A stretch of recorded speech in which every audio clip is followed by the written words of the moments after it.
need you to let me know that you never let me go. Is this true?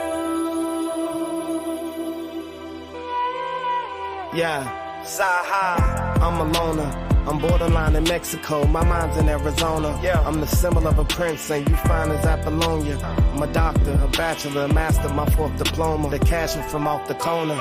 Moon rock aroma, Baccarat Kelowna. Every time I set the bar, I'm knocking down Coronas. Sativa from Seattle, I was an organ donor. She wanna marry, but I dance around the ring like I'm Loma. She mad that I don't wanna. Shawty wanna leave, I said the sooner the better. Make a stop in Oklahoma. Here's a pickup line, I don't own a Tacoma.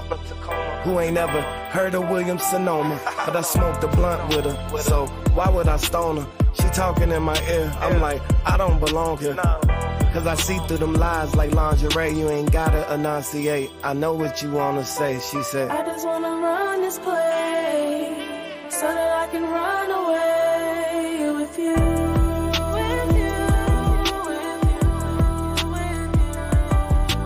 I need you to let me know that you never let me go. Is this true? Oh baby. I met a dancer out in Aspen, we was co-chillin'. She had dreams to be an actress, but the role switched. So now she's on the pole stripping just to get attention. From old to her probably throw their whole pension. She running game, but she really run away. But I ain't show up with no cape, so I can't say today. It's kinda sad how Mona Lisa turned to Lisa Ray. Let me explain, she insecure, no Issa Rae. Running plays, defeat the fam like it's Hunger Games. Rolling grams at my mother's pad in my younger days. I was not afraid to hit the block and get my pockets paid. Bumping Big Papa, who shot you, put that shit on Callaway. Flight 019er, 2 miles northeast to establish an approach. Let's run away from your curse, you know, then be worse. A difficult relationship game, let's see who cheat first. She think the order to pay me is to reimburse. She drink me like a Sprite, then still can't abate her thirst. Her heart was cold like mid of February, and plus the attitude was unnecessary, that sucks. She claimed to hold it down to be the good one, of course. But once you raise the volume up too hot, no, we can't adjust. A lot of things to build and to demonstrate. Ain't no hesitation when it come to place. But if you run away with me, you can't play no games with me. Keep it natural, cause I ain't into Kim K's. She tried to tell me there isn't the truth. If you don't believe the truth, why should I believe in you? I know you think I wouldn't let you through, but feelings wasn't this mutual. I'ma give you the deuce. Oops. I just wanna run this place so that I can run away with you. With you, with you, with you. I need you to let me know that you never let me go. Is this true? Oh baby.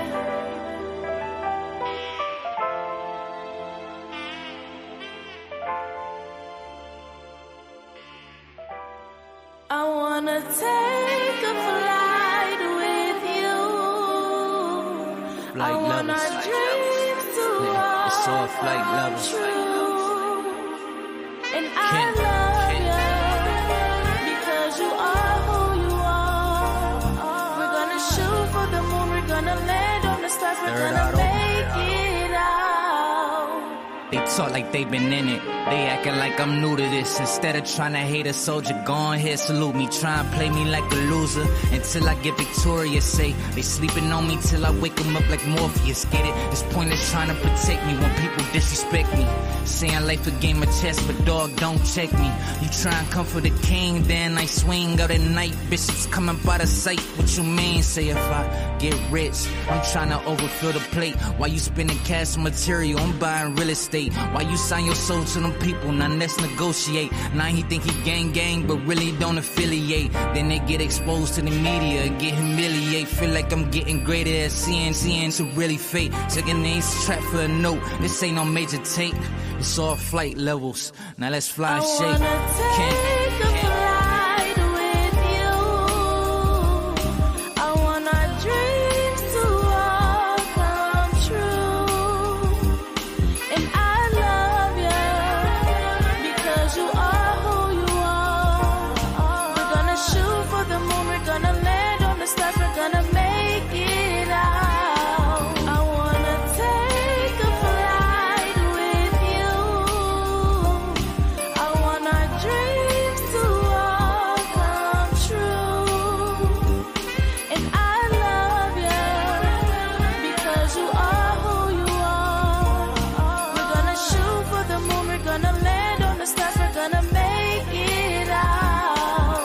level 1, I contacted my plug. He said, what you calling me for? City, some drugs? Like what you on? Level 2, he gave 2 zones, but I bought them both out. 2,400 at a time, I chopped and bagged out. Then bubble, talking about double. I went and triple, hit the block with money, mid CD player, 9 milli pistol. Fiend single file, line of attention, kind of a issue. My flight level was like a nuclear missile. Get money, hated, but still I was Arctic cool, that's cold. They call me light cause my knowledge can help me rule, but they only understand I overstand the flight level 3. See what I see, you can never dig with a acquired shovel. Magneto level for haters, know how I grab the metal. See my spirit settle, check my ring pendant and my bezel flight. The action, the process of flying through the air. I'm nice out of space, I be wondering what I'm doing here. I be on them flights. They can't reach my height level, fighting battles with the devil. Every day I wake up, gotta tell myself that I'm special. Trying to get them diamond bezels, move up to a rich level, moving on a tight schedule. They say it's levels. Yeah, it's levels to get rich. That's why I'm making boss moves, tired of paying rent. Trying to move my mama out the hood to a pimp. I'm tired of trying to count all the money I just spent. Girls having new babies, I just want a new Mercedes. Proving people wrong cause they say I wouldn't make it. Only hating cause I'm strong and you weak ones can't take it. It's levels. I wanna take a flight with you. It's all flight levels. I want our dreams to all come true. And I love you because you are who you are. We're gonna shoot for the moon, we're gonna land on the stars, we're gonna make it out. It's all flight levels.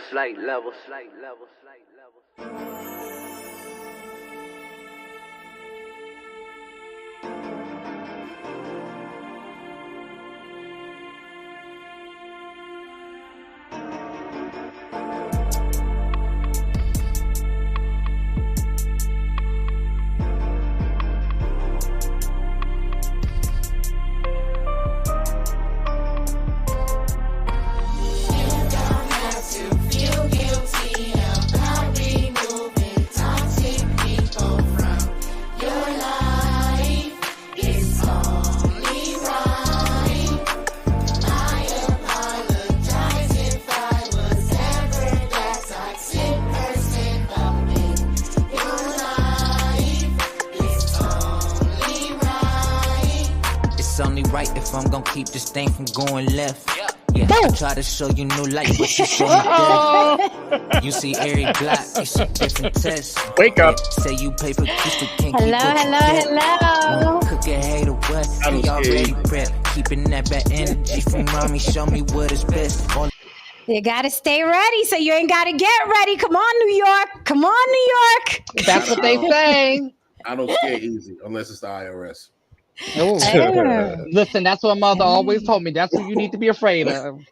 Hey. Let me first start by saying the intro tunes were by King Made Music _ I'm telling you, we have the most talented panel participants in chat on YouTube, and I'm going to prove it to y'all every single time.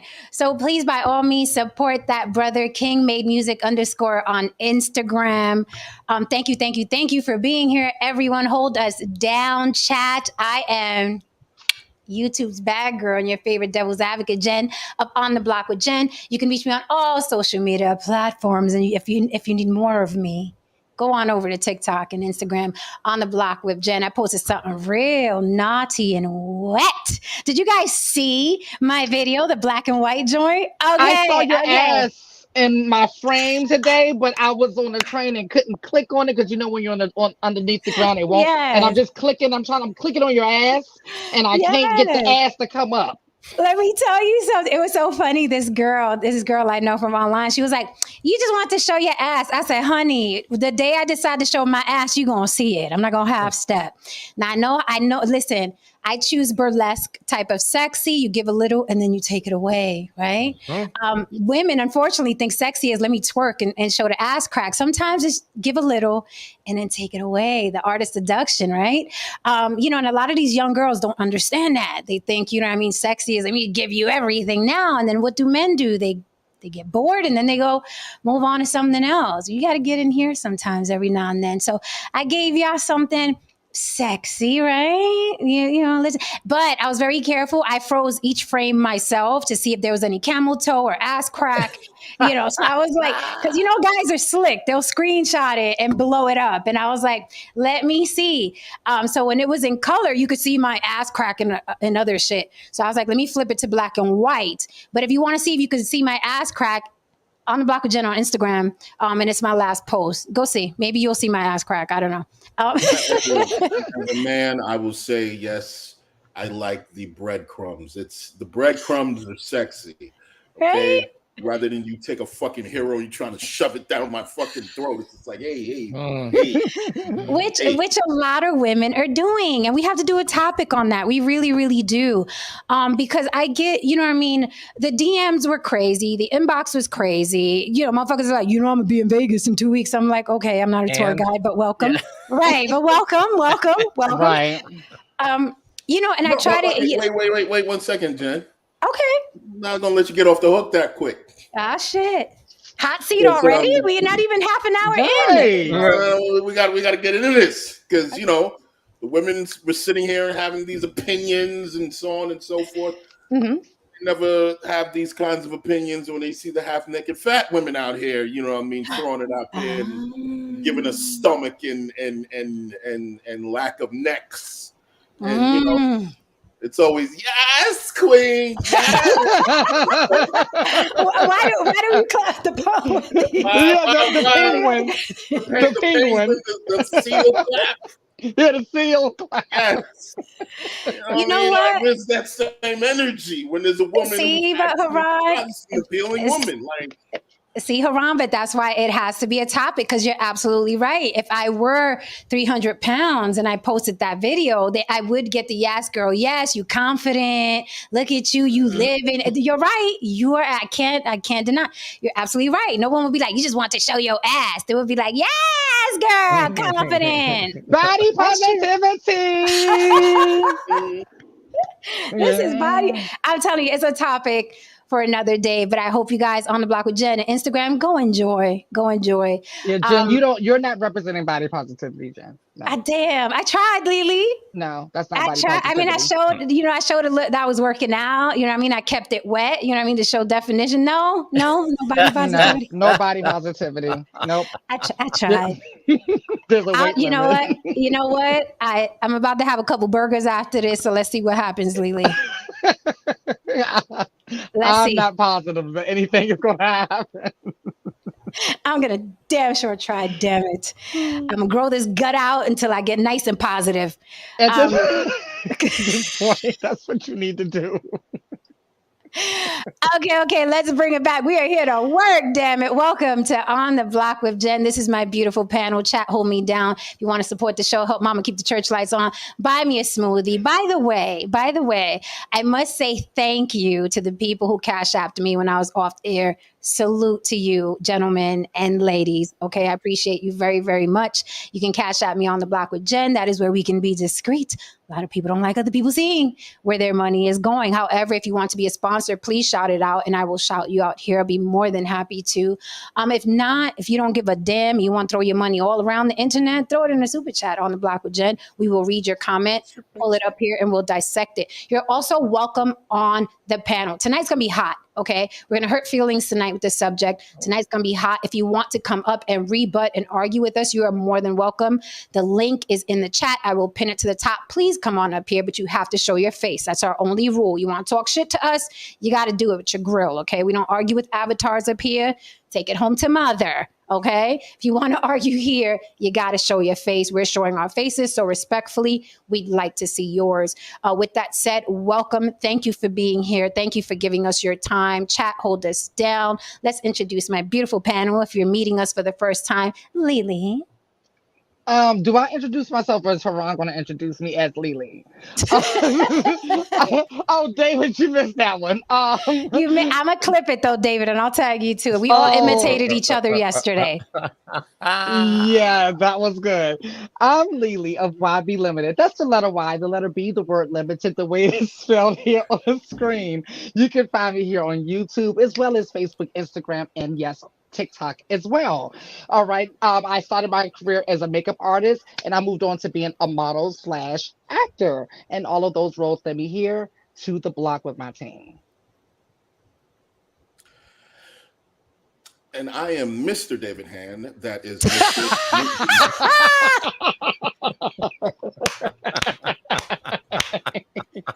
Spell out the mister.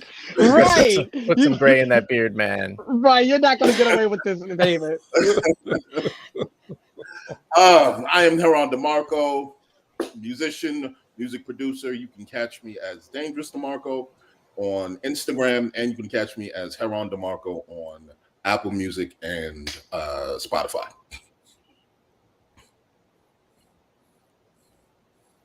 You know what I'm saying? Hey, how's everybody doing tonight? Good. We are good.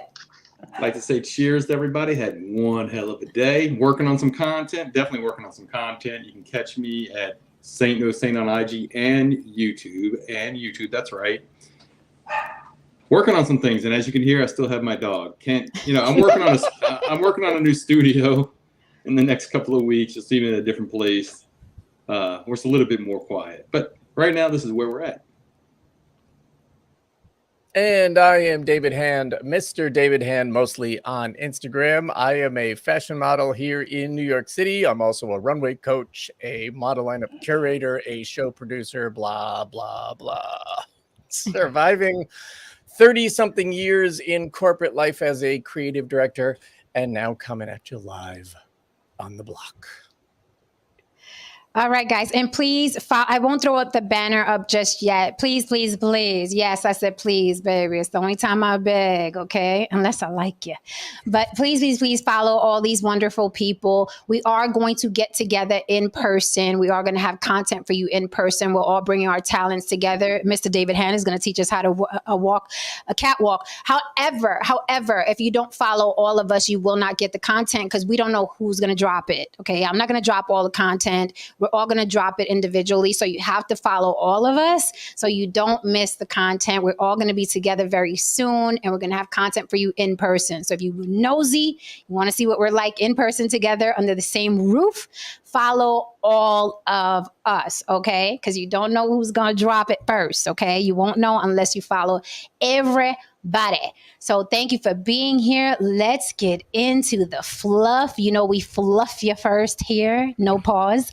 We fluff you first here before we really dig in and give you the main topic. However, the main topic tonight is no jumpers. Adam 22 is okay with his wife's porn. Why aren't you? The internet is ablaze because Adam 22's wife is a porn star, and she did her first scene with a man, a big old black man, and people are really upset for them. So we're going to get into that, why people are so upset for them.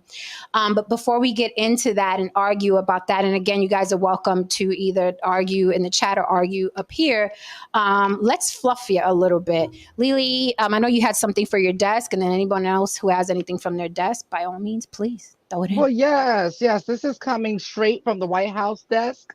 Apparently, somebody is on coke down. Yeah, David, did you put it there? What? David, did you put it there? Okay, because apparently they found some coke down to the White House, all right? Mm-hmm. Now, it wasn't in Biden's office, and quiet as it's kept, my bestie said that Biden is not in a position to even lift the coke to his nose. Oh God. We don't think it's him, all right? But what they're saying is that it was in a space of the White House that there is some type of outside traffic. It does have outside traffic. So it could have been anyone. It could have been someone who worked there. It could have been one of the guests. But the biggest question is, how did the coke get up into the White House, right? Mm-hmm.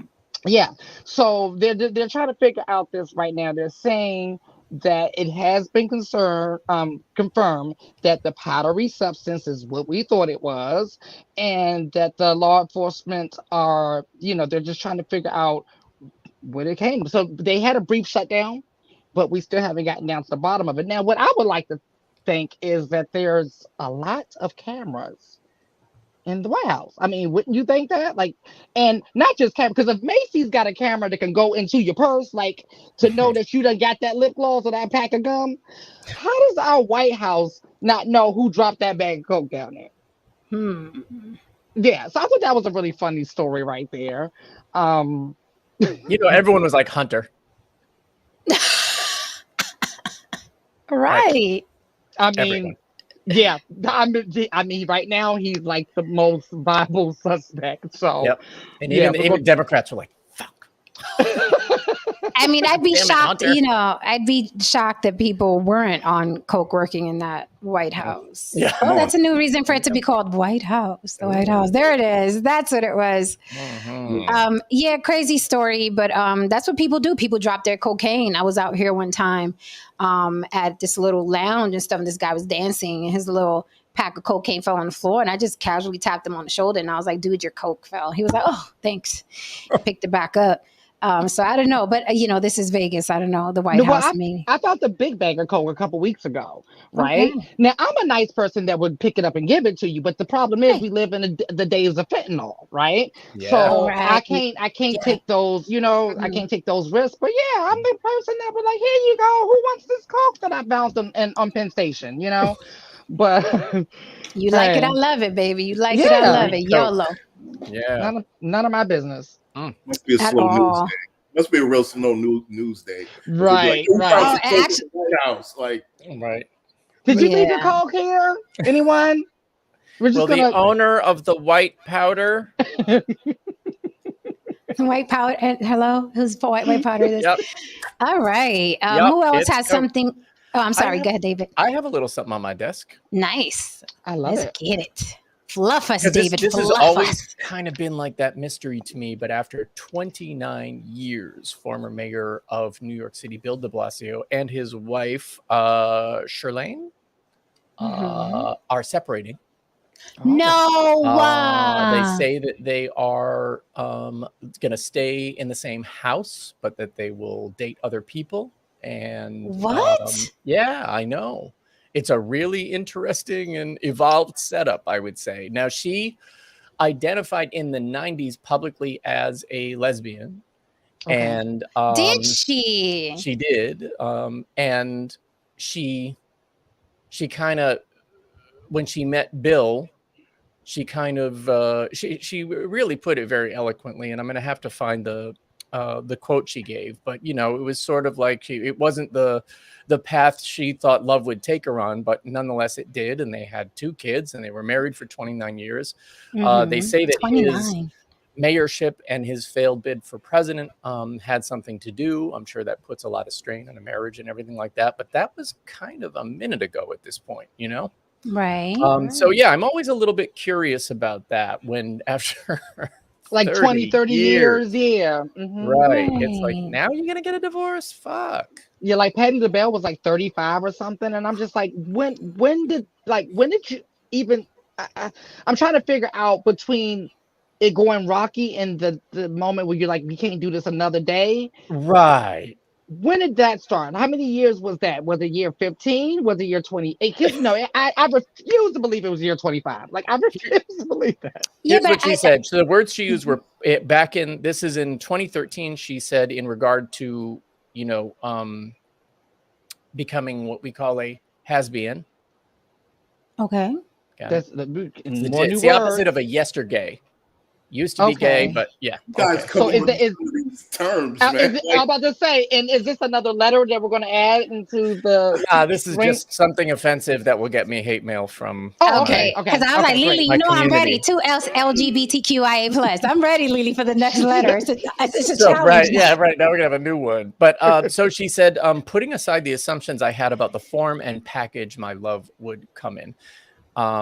Yeah, which is kind of a beautiful way to say it. So, you know, that she was you know, open to love in whatever form it came, and it came in the 6'7" or something form of Bill de Blasio. He's a very tall guy.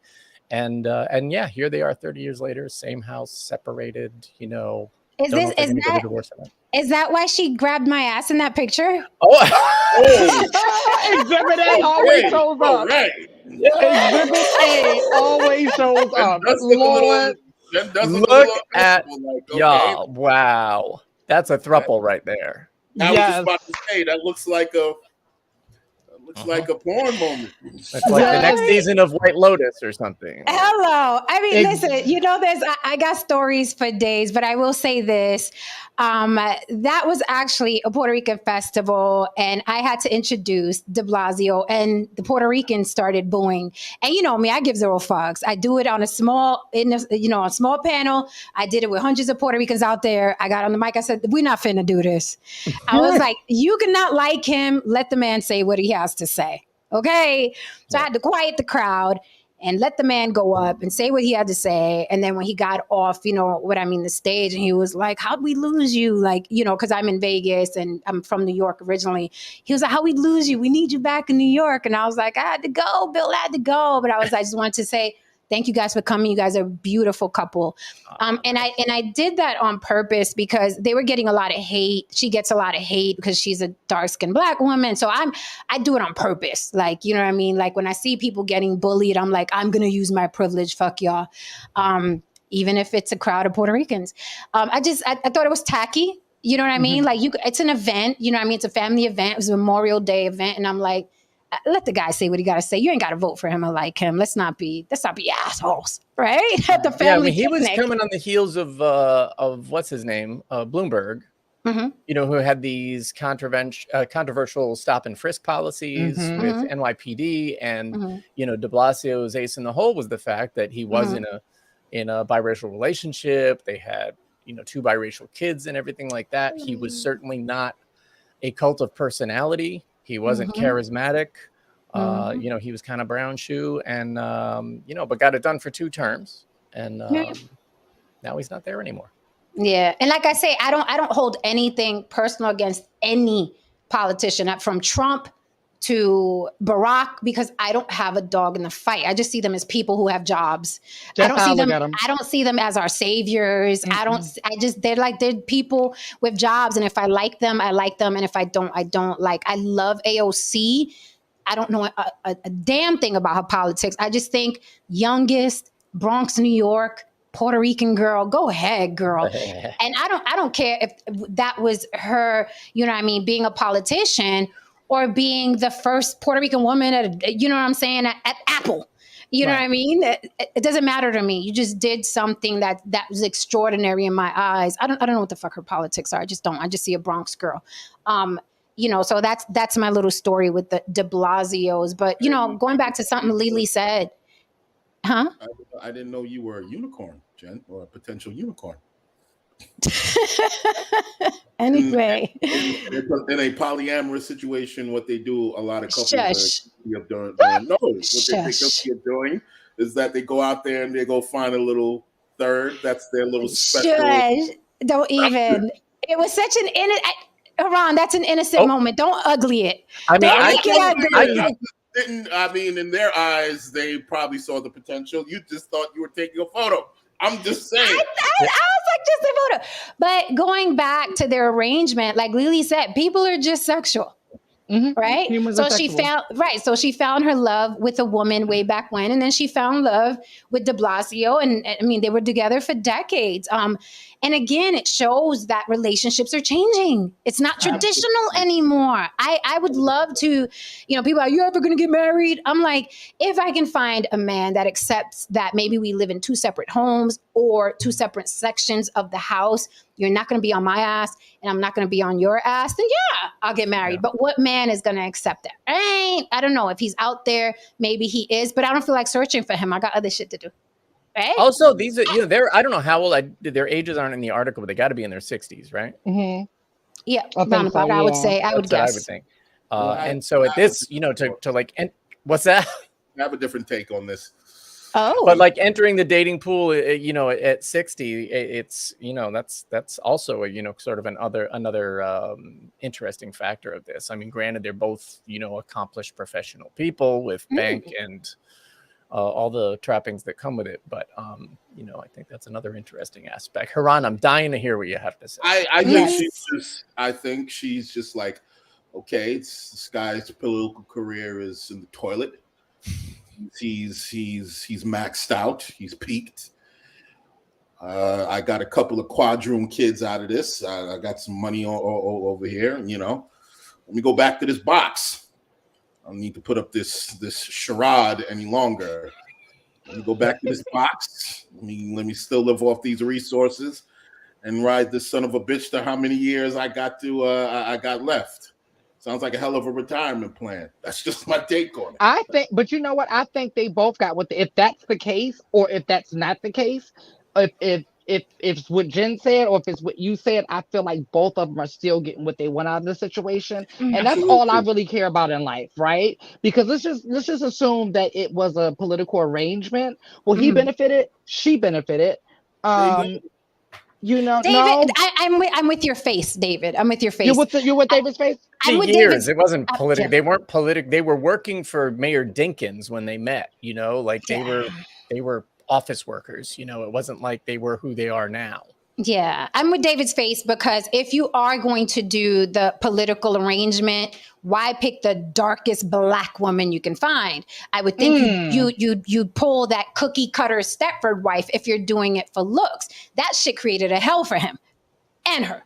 And then the mixed kid said something one time and all hell broke loose. I remember that. I don't remember the exact story. One of the mixed kids said something. He had a huge afro and he's standing there and he's saying it's like all hell broke loose. So, oh, wow. Yeah, I do remember that story, but you know what I mean? Good luck to them. More fucking power to them. You know what I'm saying? Obviously, they decided the arrangement is what makes them happy. Everybody else can fuck off. Yeah, Crazy Legs is in the motherfucking building. What's up, Legs? I called you back. You didn't answer. And you know, life moves on like this, okay? ¿Qué carajo? Coge el teléfono cuando yo te llamo. Sit. You want some new shit after that black and white video? Okay. You can't put bubbles on a motherfucker. They don't act the same after bubbles. We don't act the same after bubbles. Nope. Let me tell you something. Everybody was like, "Yo, look at your muscle tone. Look at your back." I'm telling you, y'all gotta go to On the Block with Jen on Instagram. I get it. Listen. That Jen membership is definitely working in your favor. Oh, it's coming. It's coming. Crazy Legs says, shout out to the panel. What's up, Legs? You know we love you here. We love you here. Crazy Legs is about to do something crazy. He is doing his last B-Boy performance coming up in August. I am fucking livid. I won't be there. I thought it was going to be next year. He's talking about, no, it's going to be in August. So he's been training and practicing to do that for the 50th anniversary, the 50th year anniversary of hip hop. You know, so that's coming up and that's fucking outrageous. It's amazing. So go to Crazy Legs and you'll see he put up some videos of him practicing for that event. It's going to be iconic. Like to see Crazy Legs back on stage is going to be fucking iconic. So I'll be cheering for him. We should all be cheering for him. The man can still throw down. Okay. So salute to Crazy Legs always. I want to say something to Jen about something you said earlier about everyone taking it off.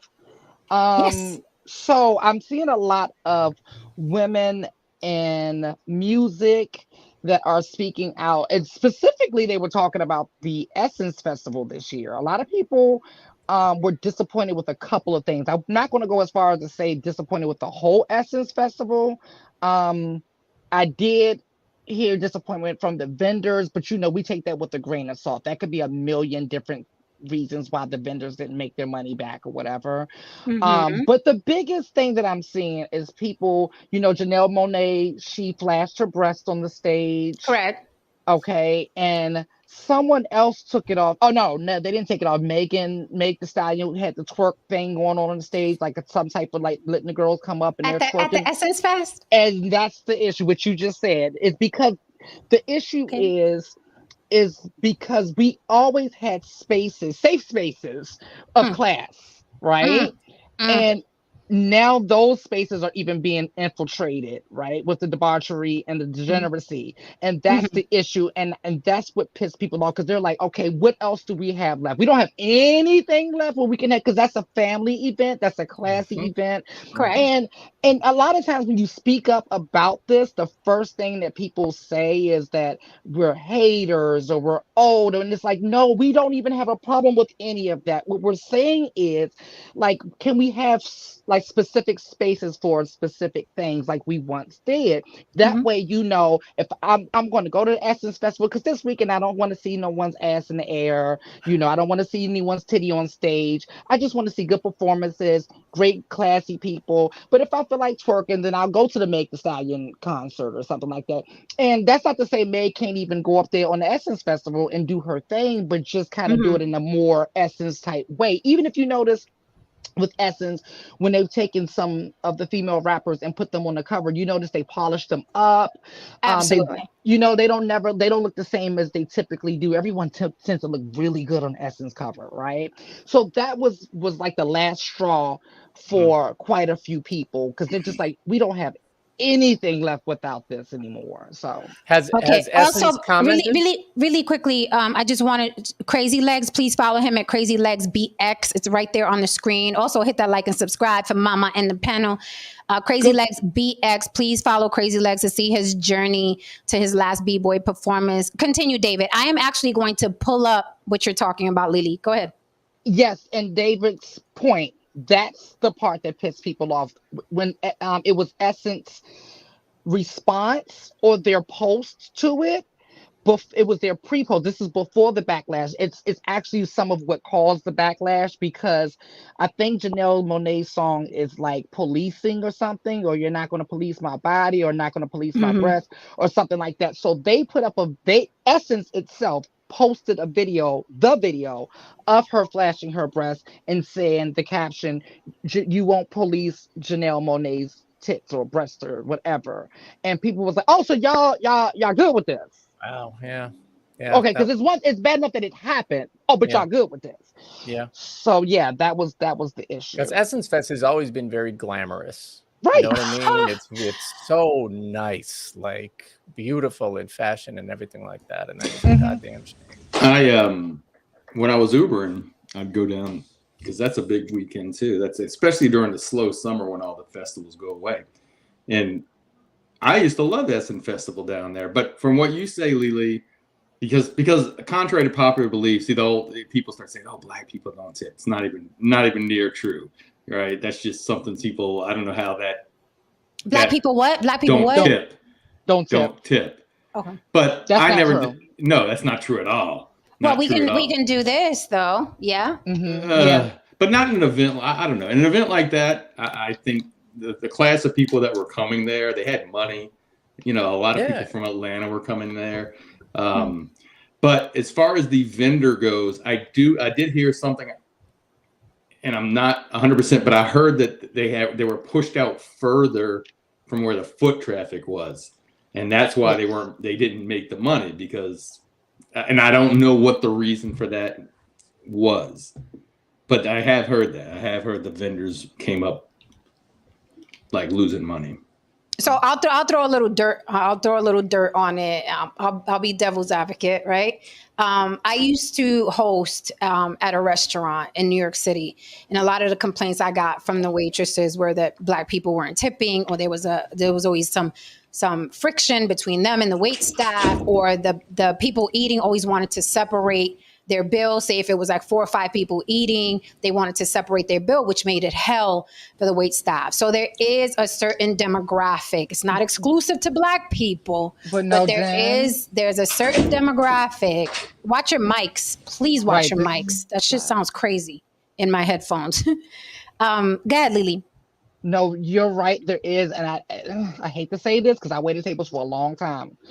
It's not black people.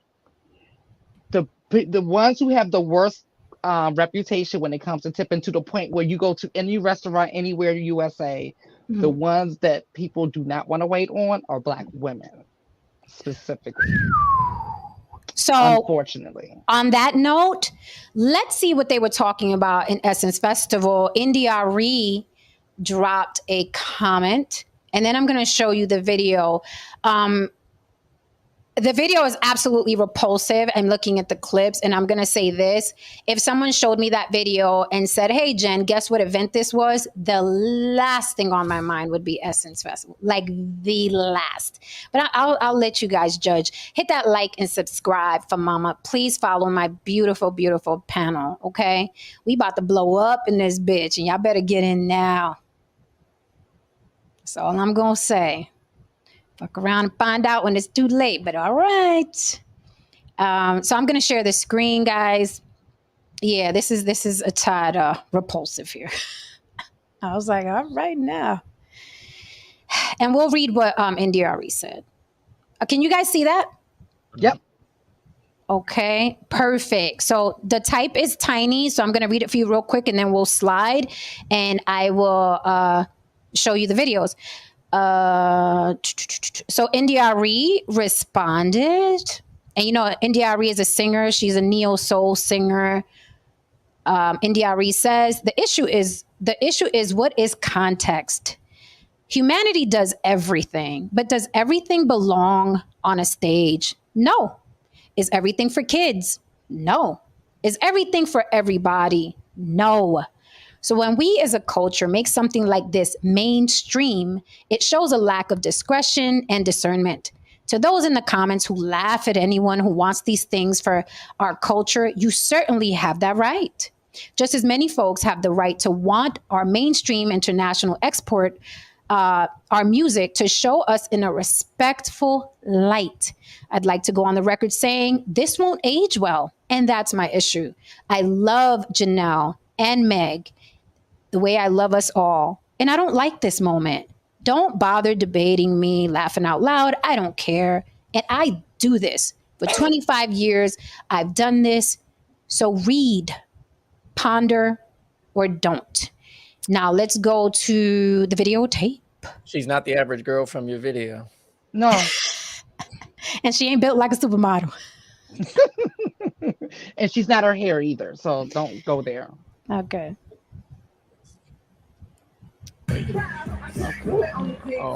Oh no. Oh my God. That's Chanel. This. Oh my God.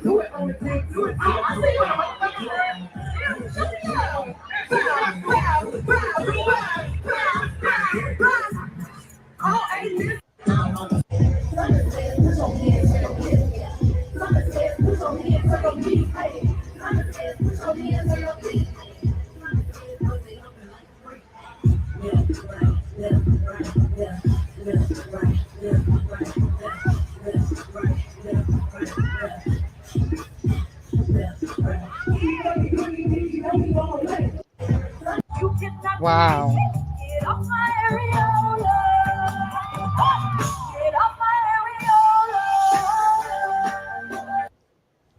God damn. Okay, I'm just come out and say it. The modern woman. Wait a minute. That shit looked like Magic City. It did not look like Magic City. Go ahead, Iran. I'm taken aback, I must say, but go on. The modern woman nowadays just doesn't know how to be sexy. And I will say this: they don't know men as well as they do. Men, real men. I'm not talking about lustful, horn dogs who literally fuck a hole in the ground. I'm talking about men. Men with standards. The modern woman, nine times out of 10, she doesn't know how to attract a man, and you attract a man through subtlety, through mystery, through class, not by being overtly sexual. You can snag a man with just your thoughts or the idea of what it, or what it could be. There used to be something. These women are worse than fucking strippers now, because there used to be something back in the days called the VIP room. And the VIP room, you went to the VIP room because it was expected you were paying for a particular degree of service that you weren't getting on the stage. Wouldn't be no need for a goddamn VIP room if you're willing to just throw it at me on stage. And that kind of just takes away from the fantasy. Even the music is overtly sexual. Like there's no subtlety in it. There's no innuendos. It's just I was eating his ass. Like, oh, that's a literal song, by the way. Yeah, that is a song. That's a song. Okay. Oh, what about My Booty Hole Brown? My Booty Hole Brown is another song. And I'm sorry. I'm not sorry. There was at least 5 chicks on there. You needed to do some squats. You know what I mean? This is what I'm talking about. It's the yes girl when they got shit hanging off your shit and shit is just lumpy and dented and it's just I passed the mic on that, man. You know, it's something George said a while back, and I know you all remember this, and that hit me hard. He said, "What happened?" I remember when the Black community was synonymous with class, right? Because once upon a time we were. And now we are becoming synonymous with twerking and BBLs and the super long nails and, you know, like it's becoming what we're like mainstream. And I'm going back because, you know, to what I said earlier, I don't have a problem with twerking and nudity and this and that, but there is a time and space, and now it's becoming everywhere to the point where you don't have a choice of where you want to go to see these things. Sometimes people are just not in the mood for that, right? So that's what NDRE said. It doesn't, you know, it's not for everybody everywhere, blah blah blah. It's not. It's just not. And Essence Festival, it just used to be so classy and so just like it was just made you proud to be a Black person, proud to be a Black artist. It was just this pride and this class and this innovation. And it was always like they were pressing to do better every year. And now this is where we're at. Can we admit something? Even the loop dancers presented better than this. Even in their little space, they wasn't looking just horrible, nasty, and loose. At least there was a standard with loop dancers back in the day. Well, I wonder, like, you can bring that back to the Essence Festival, but you can't bring it back by inviting the acts that they're inviting. Like Megan Thee Stallion and these who are known, or Cardi B. Yeah. That's kind of what they're known for. Unless you're trying to attract younger people. But guarantee you get some, you know, we sound old, but you get some of the R&B from the 90s and the 80s, and you know, and you might get they're not going to be doing that, obviously. They're not going to be doing that. But so Boyz II Men isn't going to perform in thongs or anything like that. Yeah, Boyz II Men's not doing Magic Mike. Magic Mike is doing Magic Mike. Right, there you go. Perish the thought. So okay, let me throw in a little devil's advocacy courtesy of Kari's crib. He says it's a performance. That's exactly where it belongs. Before anybody respond, wait a minute. He says more.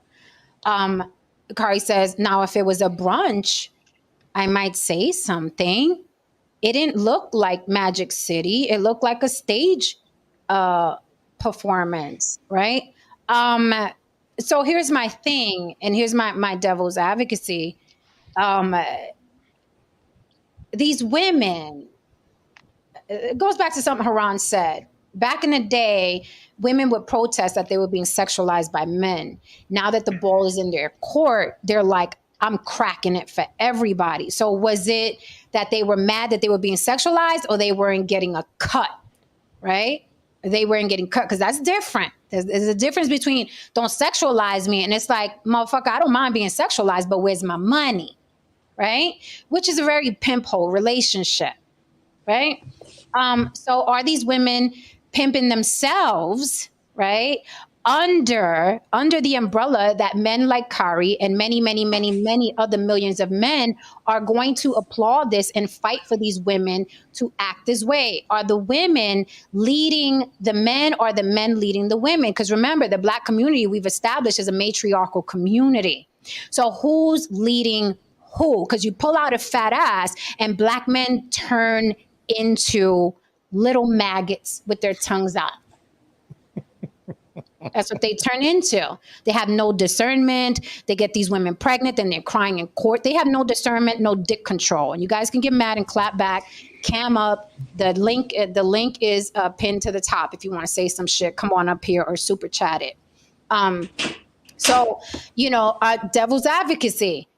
Is it because these men are saying ain't nothing wrong with that? That's a performance. That's where it belongs. Mind you, I always go back to that restaurant where those women, Kitchens and Cocktails restaurant owned by attorney Kevin Kelly, when those women were twerking in his restaurant, he told them, get the fuck out. Black people, Black women specifically, turned on him and tried to shut this man's restaurant down, something that he worked hard for. And he literally said, I want somewhere for us to go and get dressed and have a nice dinner and have a good time. And those Black women were like, fuck you, fuck your family, fuck your life. You ain't let us twerk on there. Fuck everything. They protested in front of his restaurant, for God's sake. So who's leading who? Kari likes it.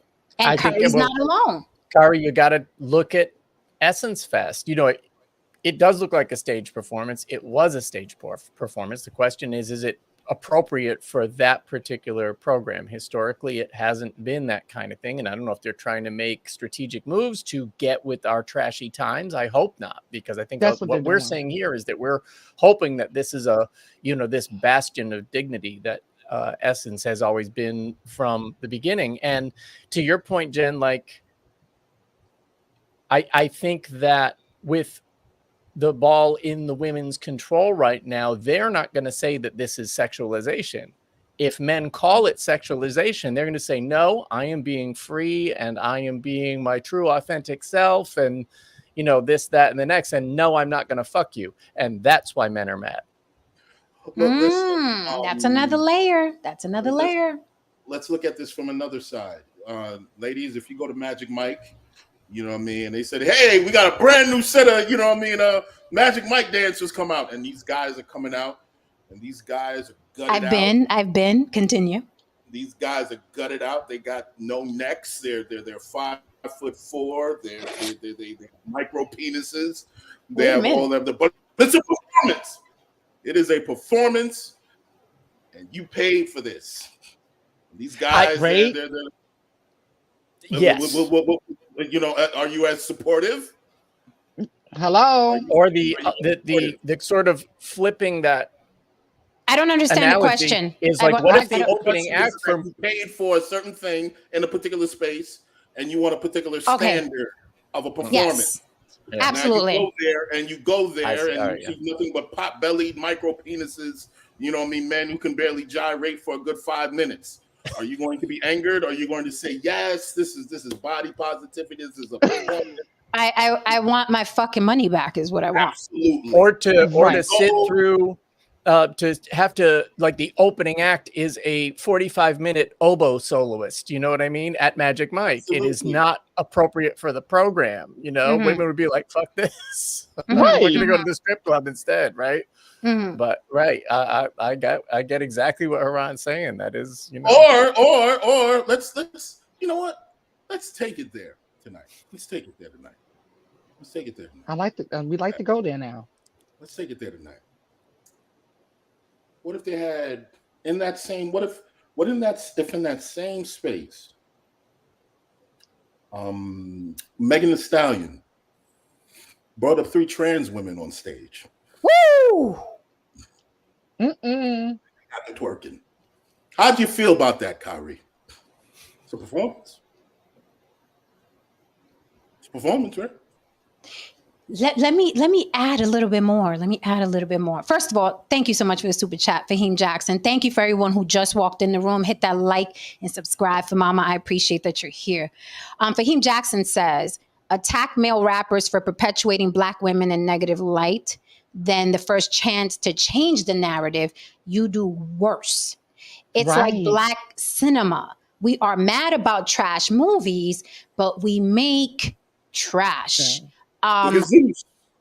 Going back to what, and we're going to go there too, Haran. Going back to what you said, Haran, let's push it a little further because there are some beautiful trans women. All right. We know them. I don't think that's enough. What if there were guys up there stripping and all they had covering their dicks was that little sock with the glitter and sequins that they pop up and down? We've seen those strippers. They pop their dicks and they got the fringe on the end. It is real. Listen, those ass cheeks were out. Those women's ass cheeks were out. The men's ass cheeks are out, right? They were just covering their vaginas. So a man, 5 men up there twerking along with them, flapping their dicks. Would that have changed it? Well, I'm going to take it a step further. You know damn well it would have. I'm going to take it a step further. We don't even have to go hypothetical. We can go back to what last year or the year before, Lil Nas X, fully clothed, kissed a man on stage. And they went mad. Like the internet broke. Mm-hmm. And so did Bad Bunny. The internet broke. Suddenly it wasn't performance anymore. Suddenly it's all about the kids. Suddenly it was like, why? Suddenly it was like, why are you doing that at the Grammys? Who wants to see that? Hey, remember Adam Lambert did that too. Mm-hmm. Remember him from Idol? I do. Yes. In an absurdly performative way, but yeah. Look, I think as a culture, Black people have lost the concept of there's a time and place for every fucking thing, man.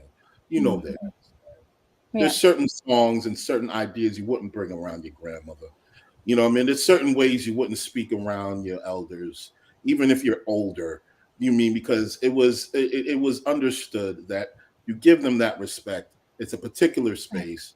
You move in a particular way. There's no boundaries now. There's no borders.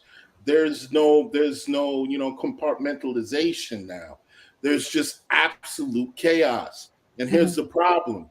Here is the problem. When shit goes to shit, then everybody wants to have leadership discussions. Everybody wants to on who's the leader and why Black men aren't leading and blah, blah, blah.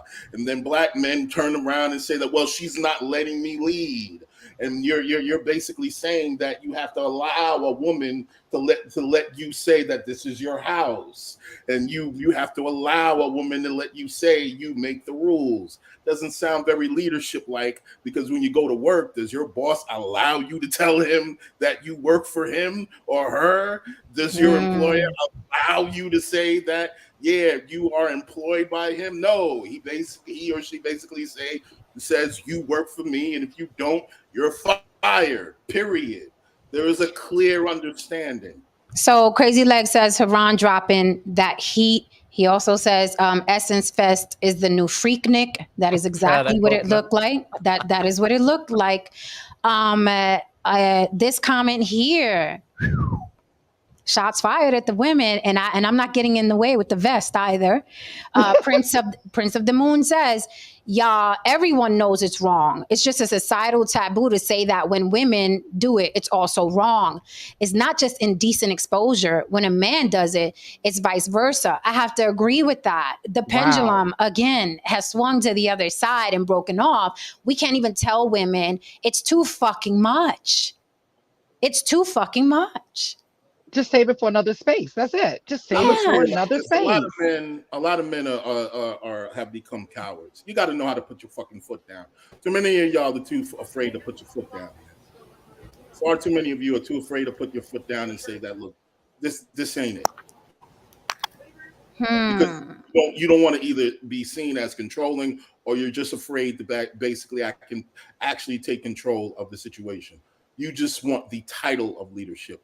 You don't actually want to lead.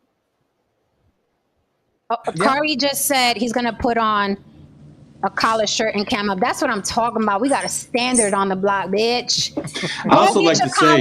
Go get your collar shirt, bro. We'll wait for you. Yes, we all are in collared shirts today. Hello. Look at us. I'd also like to say that a lot of it also, I think, is to get that viral video going. I don't know if you remember, and if you even know about that. There was that lady, she's from, anyway, she played for this band, Brass Against the Machine. And Haran, you might know about them. They play all Rage Against the Machine songs, but with brass, right? She said, I need to go to the bathroom, take a piss, and then brought a guy upstage and pissed on his face on stage. There's video of it. Yeah. There is video of it. I remember that. Yeah, I remember. Wasn't that long ago? It might have been a year ago. And I just think that we sound really old up here when we say this, the standards have changed, things have changed, but it's gotten like crazy. I mean, what are you going to say to that? You know, I mean, there have been others that have done that. They were underground though. They were kind of underground. But you know, what's interesting was underground. about It was underground. You know Yeah. what I mean? Like that was what it was. Or you knew what you was going to see. Yeah. Right. I do want to welcome Chocolate to the panel. How are you, darling? I do want to say to what you just said. Hi. I do want to say what you just said. No, Saint. That used to be the case. Like you guys are just old. You guys, right? But now I've seen a shift where young people are like, this is too much. It's nasty. The moment I saw a bunch of men saying this is too much, is nasty, I was like, yo, men are saying they're seeing too much ass. Men. Yeah. I'm seeing a lot of men say that. Right? Yeah. And so I'm like, this is beyond an age thing. People are sick of it. It's bizarre though. Yeah. Yeah. It's bizarre. It's I just very really want to bizarre. know what the meaning of the song. Oh, check them out. Go the ahead, meaning, Kari. the meaning of the song. My butt is brown. What did you say it was? My booty hole brown and some other My shit. I Lambo forgot the- too. What was that like? I mean, It what was that a starts off, brag? my I'm not pussy sure. pink, my booty hole brown. That's how it goes. How it goes, Kari? Her pussy pink, her booty hole brown. That's what There she you go. says. There you Is go. that? But that's just like the natural color. She's not saying Right, like she that's forgot to science. clean or something like that. That's science. That's science. Unless you get it bleached. Unless you get it Bleach, yeah. bleached, because now She you can didn't bleach get your it booty hole. Right, Yeah, you can right. bleach Okay. your booty Okay. I hole. just want to make sure she wasn't bragging about not cleaning well. You would not, and you have listen. It's saying that you gotta make sure these days because you really do gotta make sure that's, That's not what next it's year. about these days. That's next Yeah, year. that's It's next gonna year. be Next right. year we be there. I missed y'all so much. This is so perfect. Thank you so much for having this conversation. Beautiful Absolutely. ladies, as always. I just wanted to shout out and say to all my handsome men up on the stage, looking glossy. I see you, Haran. I see you. Snow saying he about to tell me about some sports, and I want to get a drink from Kari. So I think, and I just feel like I could tell Mr. David everything. So I just want to say that. I'm listening. But I did come up here to argue. Oh, I'm so Nice. excited. Nice, Right. nice. We love I a want good argument. We do. I do want to acknowledge this. Absolute 72 said there will never be another Freaknik. There doesn't have to be. Everything is Freaknik now. Everything is Everything. Freaknik. Hey, you can go Everything. out of town. Everything You is can get a Freaknik. Freaknik around the corner. Like what? Right. You know, spring break ain't gone. That's So what's up. okay. Miss Chocolate. Oh, this just in. Cardi B is pregnant again. Good. Maybe she'll sit down for the next fucking 9 months. I'm sick She of her won't. ass too. We won't. That's my girl. Shout out Cardi B. I love her. There you go. Go ahead. Okay, so you're Let me here to see. argue, Chocolate. What you Yes, got? I am. I love the sexual revolution that is taking place in the current time. I feel like if you don't like it, shut your eyes, change the channel, stop complaining. I am in that age group where the Freaknik was around and booty shorts, Daisy Dukes. This isn't new.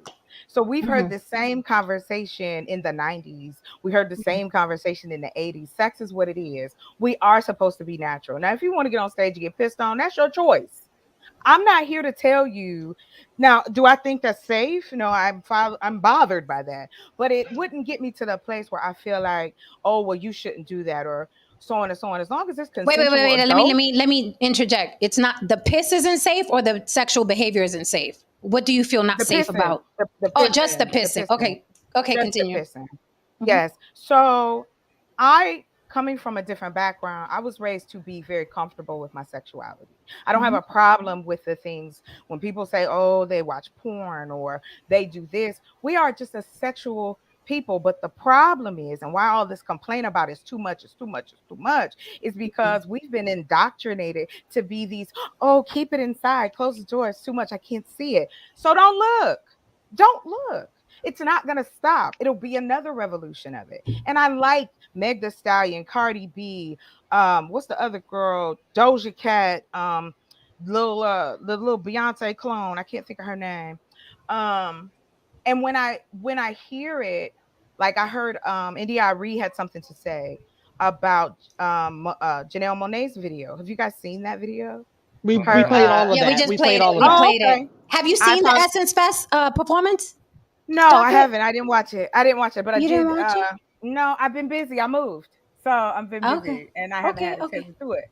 But I am a huge fan of people being free with their sexuality. Now, do I think that there should be certain things on TV or whatever? No, but what can you do about it? Because even though it might not be on the top channels, that's going to be on YouTube, Instagram, TikTok. So really, I think the conversation should be, stop feeling so, why do you feel so uncomfortable about it? And that's the argument. Like, why are you bothered by another body? It's a body. Your body or their body, and if they want to express it to you that way, it's art. And we always want to blame music, and we always want to blame the rappers and things like that, but there are silent people out here who buy in and promoting. The last time I checked, all the tickets got sold out as these women are performing across the world and the country. So I just wish everybody would stop being so uptight, take that stick out their ass. All right, that was what I wanted to say. Okay, do you I'd like to show you the video. Since you do have a different stance. We love it. And we fucking love it. So let's show you the video really quickly. Oh fuck, where is this shit? Sorry. Let's find this. And for anyone new in the room, please hit like and subscribe and follow my beautiful panel. Listen, nobody does it like the block. I'm just saying, I'm so fucking proud of us. Look at this panel. Shit. We don't for no damn reason. Nothing like this on YouTube. Not a damn thing like this on YouTube. And we enjoy the rebuts and contradictions. All right, so I'm gonna share this again for the people that just came in for chocolate, and then chocolate, because I think the visuals are important. Share the screen. Just give me a yeah, you can see it, guys. Can you see it? Yes. Yes. Okay, because I'm not. All right, so let me play this really quickly. So, chocolate, this is what they're complaining about Essence Fest.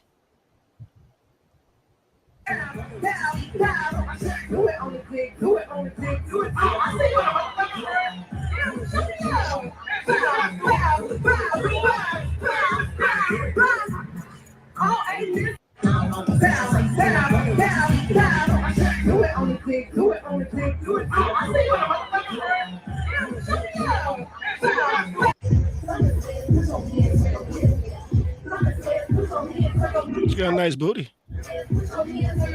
I have to agree with you, sir. I didn't even hear "Do It on a Dick" the first time.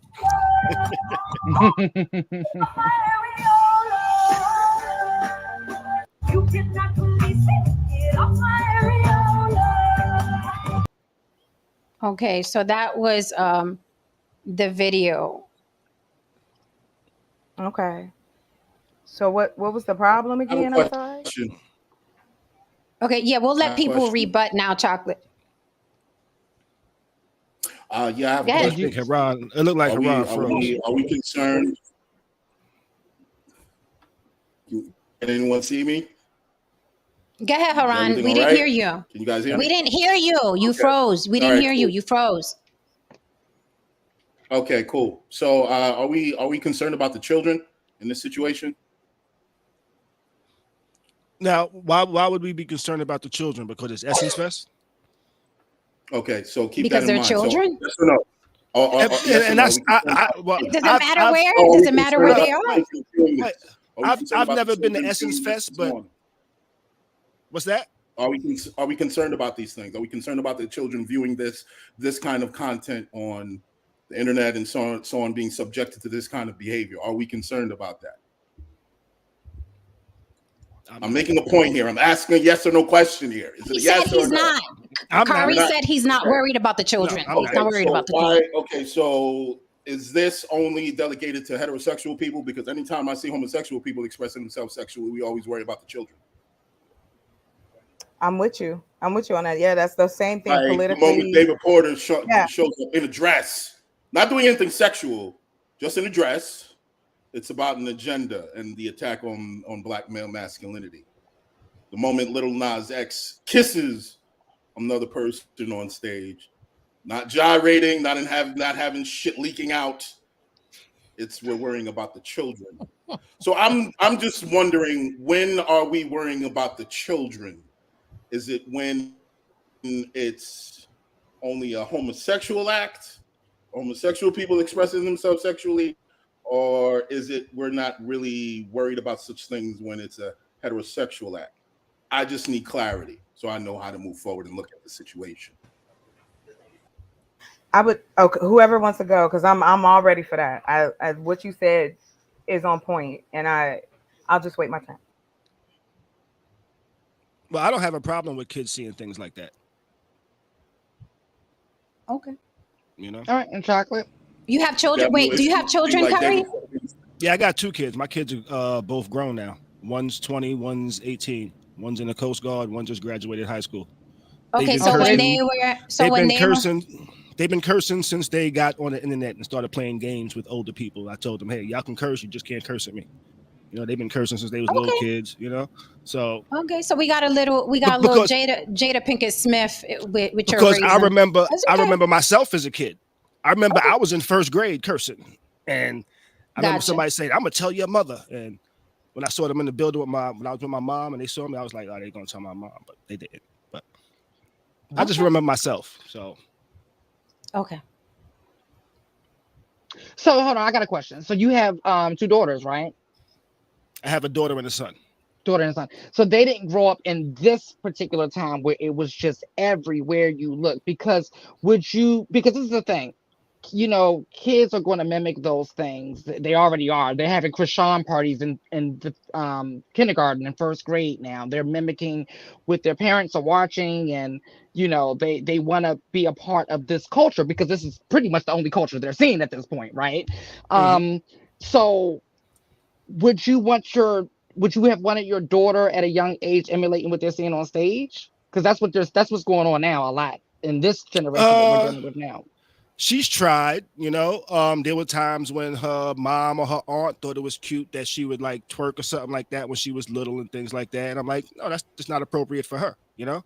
She's not appropriate for your daughter, but everybody else. Right, not appropriate for her to do.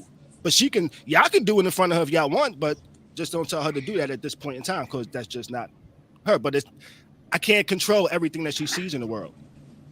So instead of saying, hey, this is forbidden for you to see, I talk to my kids about it. I say, hey, that's not appropriate for you to do. But I don't say, hey, you can't ever see that, or don't ever do that, because I know when they get of whatever age they get, they're going to do what they want to do. You know, and I just got to hope that I teach them to do right from wrong and do what's best for them, which is what I try to teach them without trying to hide things from them. That's just my philosophy.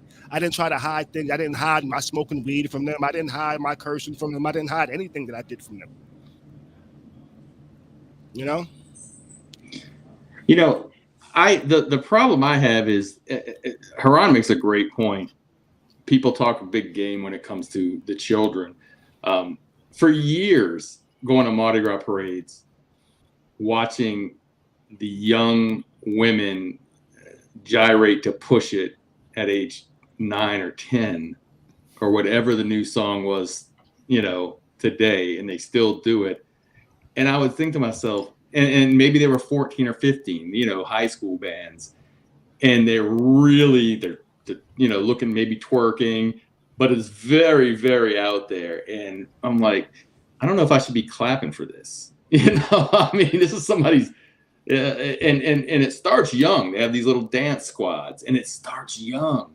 And I'm like, you want to give them encouragement, like, yeah, I appreciate what you're doing, but at the same time, you're like, this is kind of like it's kind of like Brooke Shields back in the day, you know, being over sexualized, and I don't know. It's a great question Haran presents, because people, on the other hand, will say don't put certain things in our children's face or don't say certain things in the classroom and all these things. So he makes a great point.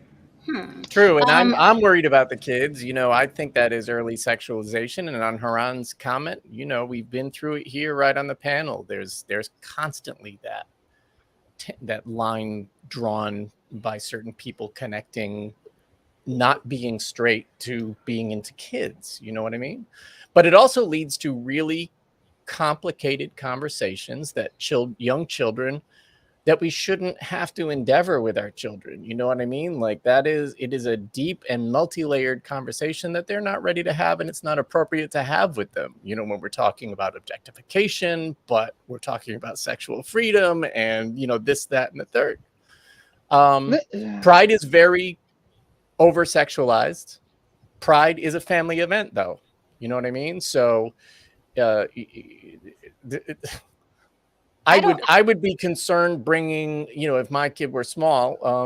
I mean, I brought him to Pride when my son was young. I did bring him to Pride, but it wasn't, you know, that he's 24. You know, that was when we weren't all having our ass out all the time. But nowadays, I don't know. You know, if I had to do it again, I don't know that I would bring him, because I don't want to have those conversations with him, because I don't think they're appropriate to have with a child. Right, I want to really quickly. I just want to say thank you, Israel Grace, for the super sticker. I appreciate you, sir. I do want to get into something else. This was I just want to show really quickly. I want to share the screen. I don't know if you guys know it or not, but Keke Palmer was out here in Vegas at the Usher show. She had her ass out as well. Her baby daddy took to Twitter and shared his disapproval. And now the internet is jumping down his throat, because how dare he want his baby mama to hide her ass from the world. He is a bad, bad, bad man, because her ass can be out and belong to everyone. So I'm going to show you that video. You guys let me know what you think, if it's appropriate or not. And then I have a rebut for Chocolate.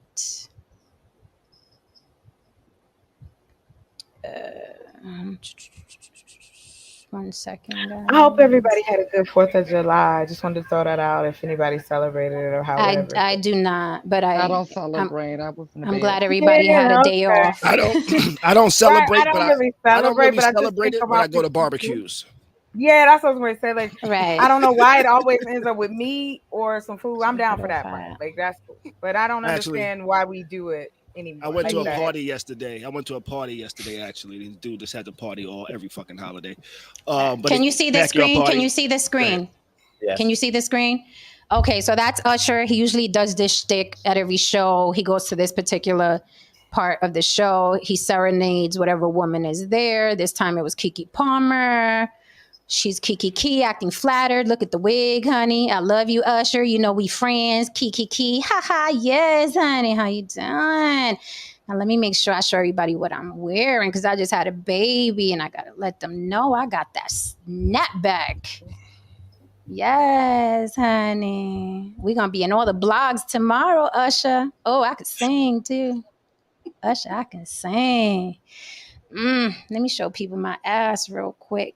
Otherwise, they will not post it. Yes, honey, I got that snapback. Watch this. Yes, honey, get a good look at that. Bye, Usher. I'll call you later. Oh, Angela Asset. A new name now, Angela Asset. Here's the funny thing, though. I love the double standard. I love the double standard, because when you're a man, you're hung a certain way. You can't go out the goddamn house in gray sweatpants without your woman causing some kind of ruckus. Like, how dare you go out there? Like, you go put on a nice loose pair, you animal. You're right. See, so, I was gonna say, for me, it just feels like men be mad insecure. You know, so you think her baby's father, he's just insecure? I think so. Okay. You know, I think a lot of people had that opinion. Yeah, because I think they would be insecure if their girl went out like that. That's just my opinion, you know. But I always feel like if that's my girl, that's my girl. You know, regardless of how she dressed, if she want to fuck with somebody else, she gonna fuck with somebody else. You know, if she don't want to fuck with nobody else, regardless of what she wears, she's coming home to me. That's just how I feel. And if she can put on something and somebody make her feel a certain way because she put something on, then she ain't my girl. She ain't supposed to be my girl. Okay. I don't think we're just. I think that we're missing something here, and that's something that we're not addressing. Yeah, but it might not be the same thing. You might not agree after I say this, because what it is that there's what it is and what we would like it to be, right? I think everyone on this panel is I'm assuming that everyone on this panel is okay with sexual freedom and sexual revolution. You know, it's just that I think some of us, and I'm going to speak for myself, it's just the time. It's the time and place situation, right? It's just like, where can we, because I don't want to always see tits and ass. I just don't. I don't always want to, I love dick. I don't want to always see dick. I don't. It's gotten to that point now, even on Instagram, every time I just go on the Instagram, like I'm afraid to open my Instagram because the explore page is nothing but dick prints. I'm sick of it, right? So, but the thing is, I want them to have a space for that. I do. I want a space to be carved out for many different things. And that is the problem. It's just being everywhere, and it's becoming synonymous with Black women. Black women already have a hard ass time in this world. This is not making it better when that is what you're becoming synonymous with, right? I love the days when we had the Queen Latifahs and the Little Kims and the Bahamadia and just all of these things. And that's just what's missing, is the variety of the Black woman, the variety of the Black man, or the variety of people, period, at this point, right? We're just getting one note. We're doing one note very well. But that's it. That's it. It's just boring at this point. It's boring. It's lazy. It's just lazy because we already know it's going to go viral because it's easy, because like Jen said, men are simple, okay? But this is the other part where I was about to go with, is that not only are men simple, but men can be dangerous when it comes to these type of things. So if you go out wearing a certain thing, you should be able to, but you can't. In today's society, people are dangerous. This is a dangerous time to be walking out fully clothed, for God's sake. So, you know, so that's my issue. That's my big issue. So I want to really quickly, I want to welcome Chef Shapino. How are you, sir? I'm very curious as to what you have to say. What's up? I do want to acknowledge this comment. Prince of the Moon says he should have texted his baby mama, not made a spectacle of her having fun. Once again, time and place. If you're grown enough to have a baby, be grown enough to talk privately. He posted it on Twitter. I want to respond to that really quickly. Again, I said in 20, 30 years, we're going to see the impact of social media. You have to understand that social media is now, it is in people's veins. People don't text you, they throw it up on Twitter. They want support from other people. He wants other people to agree with him. He wants Keke Palmer to see that. These machines are now embedded, okay, in our DNA. This is how we express ourselves. People in the hospital, pray for me. People break up, they got to let you know. People are crying online right now. Look at my tears. People are telling people are oversharing. So this is a part of our lives now. So I don't even question anymore, like, why didn't he just text her? That's his baby mama. Because this is literally a part of our everyday. That's why he didn't text his baby mama, because he's doing it for the support of his following. He knows his following is going to be like, yeah, that shit ain't right, blah, blah. And it gives him support. People want support, right? They want to be agreed with. Another thing, really quickly, before I pass the mic to Chef, because I'm super curious what he has to say. Crazy Leg said, at what point does accountability start or end? And really quickly, to rebut to Chocolate, here's the thing, the problem I see with Black women. And I did a video on it maybe 2 years ago titled, Black Women Help Us Help You, right? The premise was, you are the most disrespected, unprotected woman on the planet. Whether you like it or not, you can't have both. Sukihana can't talk about she's eating ass, sucking ass. She can't throw her face in Drewski's asshole on stage. And then when someone shows her a picture of a dick and says, yo, I want to know what you about, if you really about it, or when someone tries to forcibly kiss her, she can't cry about it. You cannot be both. It is insane to me Okay. It is insane to me. And this is where I'm not going to blame men. You cannot constantly dangle a fucking stake in front of a gender that was raised to conquer pussy. That is how they're raised. Black men are over sexualized. Black women are over sexualized. So this sexual revolution you're talking about is bad for Black women. It's never fared well. It's never fared well, maybe for white women. Maybe for the hippies in the 70s, but it never fares well for Black women. So I find it very ironic that Black women are pushing for that. Yes, hey, let's take out our ass and tits. The minute you're disrespected by a rapper, a politician, the guy on the corner, then you want to cry, nobody respects the Black woman. We're the most unprotected. Protect Black women. You cannot have your feet in both places. Now you can, but people are going to say you're full of shit. So if you're ready to accept the brunt of people saying you act like fucking hoes everywhere you go, even at places where you're supposed to be sitting down and having a fucking simple dinner, your big ass is on the fucking counter twerking and cracking your ass, you're going to get pushback from society, from Black men, from other Black women that don't act like that. But you can say sexual revolution. But remember, you're also the most disrespected and unprotected. So I'm just curious, and I'm sure a lot of other people are curious, which one do you want to be? Do you want to be America's biggest victim? Or do you want to be the biggest hoe in the country? Because right now, y'all are looking like the biggest hoes in the country. And that's just me keeping it a hundo. You're not looking, you know, Dr. Umar said the other day, just look at Twitter. Does it look like Black people are having a bad time? Do they look oppressed? I mean, Essence Fence, there's nothing but Black women up there bent over with their asses cracked. Do they look oppressed? Do Black women look oppressed? Do they look like the most disrespected and unprotected? Because let me tell you something. A bitch that gets on stage and cracks her ass in front of everybody, knowing that she has to walk to the garage by herself, she don't give a fuck about protection at all. At all. She's like, come look at my ass, come look at my pussy, and I walk to my car. I don't give a fuck. Ain't nobody gonna do shit. So which one are you is my thing, because you're confusing people. Either you're crying about being a Black woman or you want to present yourself as the biggest hoe. The sexual revolution of any sort has never fared well for Black women. With that said, before Chocolate rebuts, I do want to get Chef Shapino in here because I am curious. What do you got to say? Welcome to the panel again, sir. What you got for us? Man, listen. So I was telling my mama earlier today, she was telling me stuff not to do. And I said, Mom, one thing I don't want to do is be one of those people that Jen has to cuss the fuck out. Man, your rants are like, excuse me. Sorry about that. I be preaching, Chef. I be up here in the pulpit. Let me go back to this thing. I might lose y'all. Damn it. Sorry. We could hear you. We could hear you fine. Okay. So wherever you guys are, let me just say this. Can you hear me? Yeah, we could hear you. Crystal. So maybe I'm late. I sent you an IG DM message. I know you were on, but I was driving, and what I did was, I sent it vocally. So can you see me? No. We can't see you, but we could hear you fine. I'm sorry about that. I know you're the cam up police. Yeah, but there we go. We got you. Cool. I don't want to get and he's back. All right. The cam up police.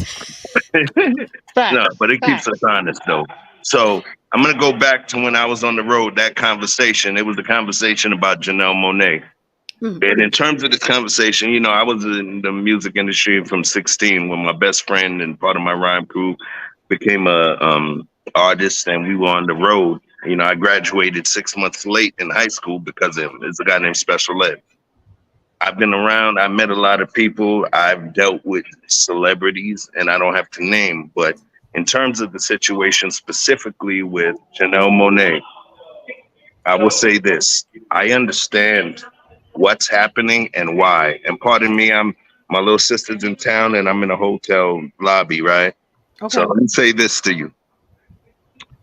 The label she was signed to for majority of her career was Bad Boy. Mm-hmm. She always was an artist that was before her time, all right? Mm-hmm. And she's always actually been part of the LGBTQ community. But what happened was her label stifled her in terms of that because she was ahead of her time.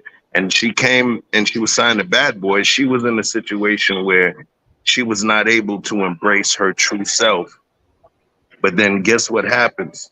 She's sitting there, she's watching the young MAs, she's watching all of these different type of artists and celebrities that are able to release and expose their true selves, right? And monetize on it. So when I say this, and I'm going to be very limited in how I speak because of my connection to the situation, I knew that, what's going on, brother? I knew that she was bi for the time that I knew her. But you never knew that. She did movies, she did everything. Now, all of a sudden, if you listen to the words and listen to the songs, the first couple of singles on her new project, these are what I would call LGBTQ related songs. And what she's doing is an offshoot of the movement. She's on stage barefoot. She's exposing the breast, which is almost a, y'all vilified Janet Jackson for this, but I'm gonna do it. But it's also a little sprinkle of the whole slut walk Amber Rose thing.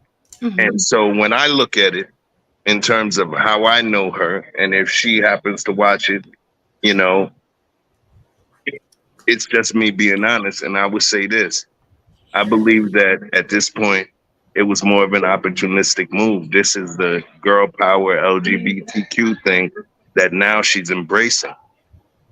And I feel that it comes off a bit disingenuous for those of us that actually know her. And what I sent to you in the DM was for you.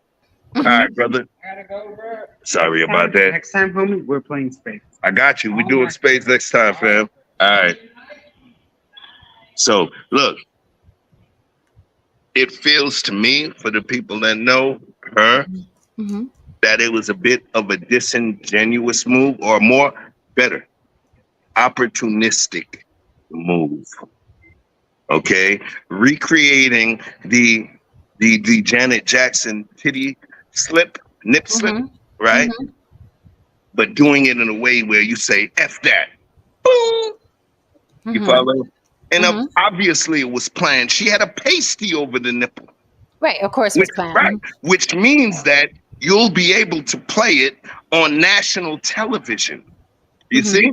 It's not going to be censored. So this was better than the Janet, because you can actually show it and don't have to blur anything.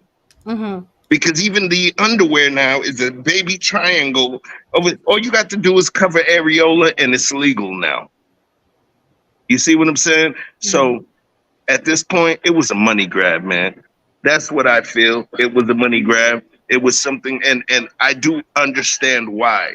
I understand why the guy who can't feed his 6 children and they're hungry, I understand why he steals from the convenience store. I get it. I'm not judging.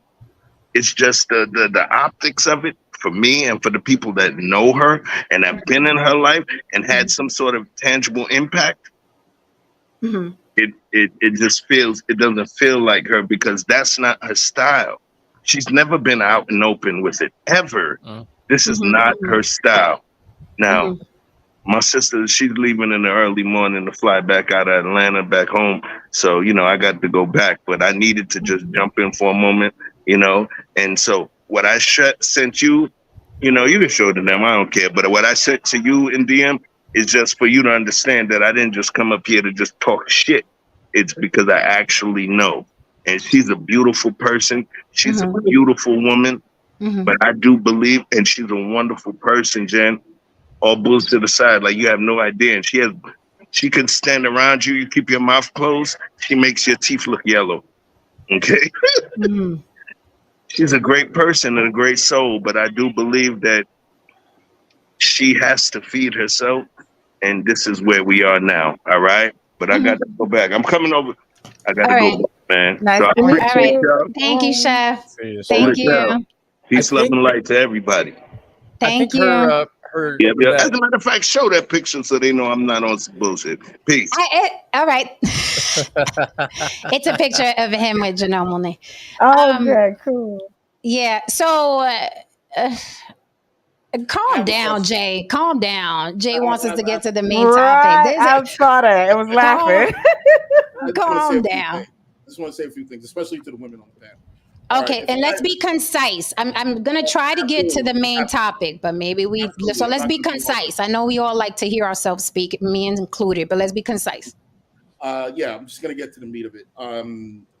As a man, if I step into a situation and we're meeting, and I basically express that I am to be the leader of the dynamic, you have particular expectations.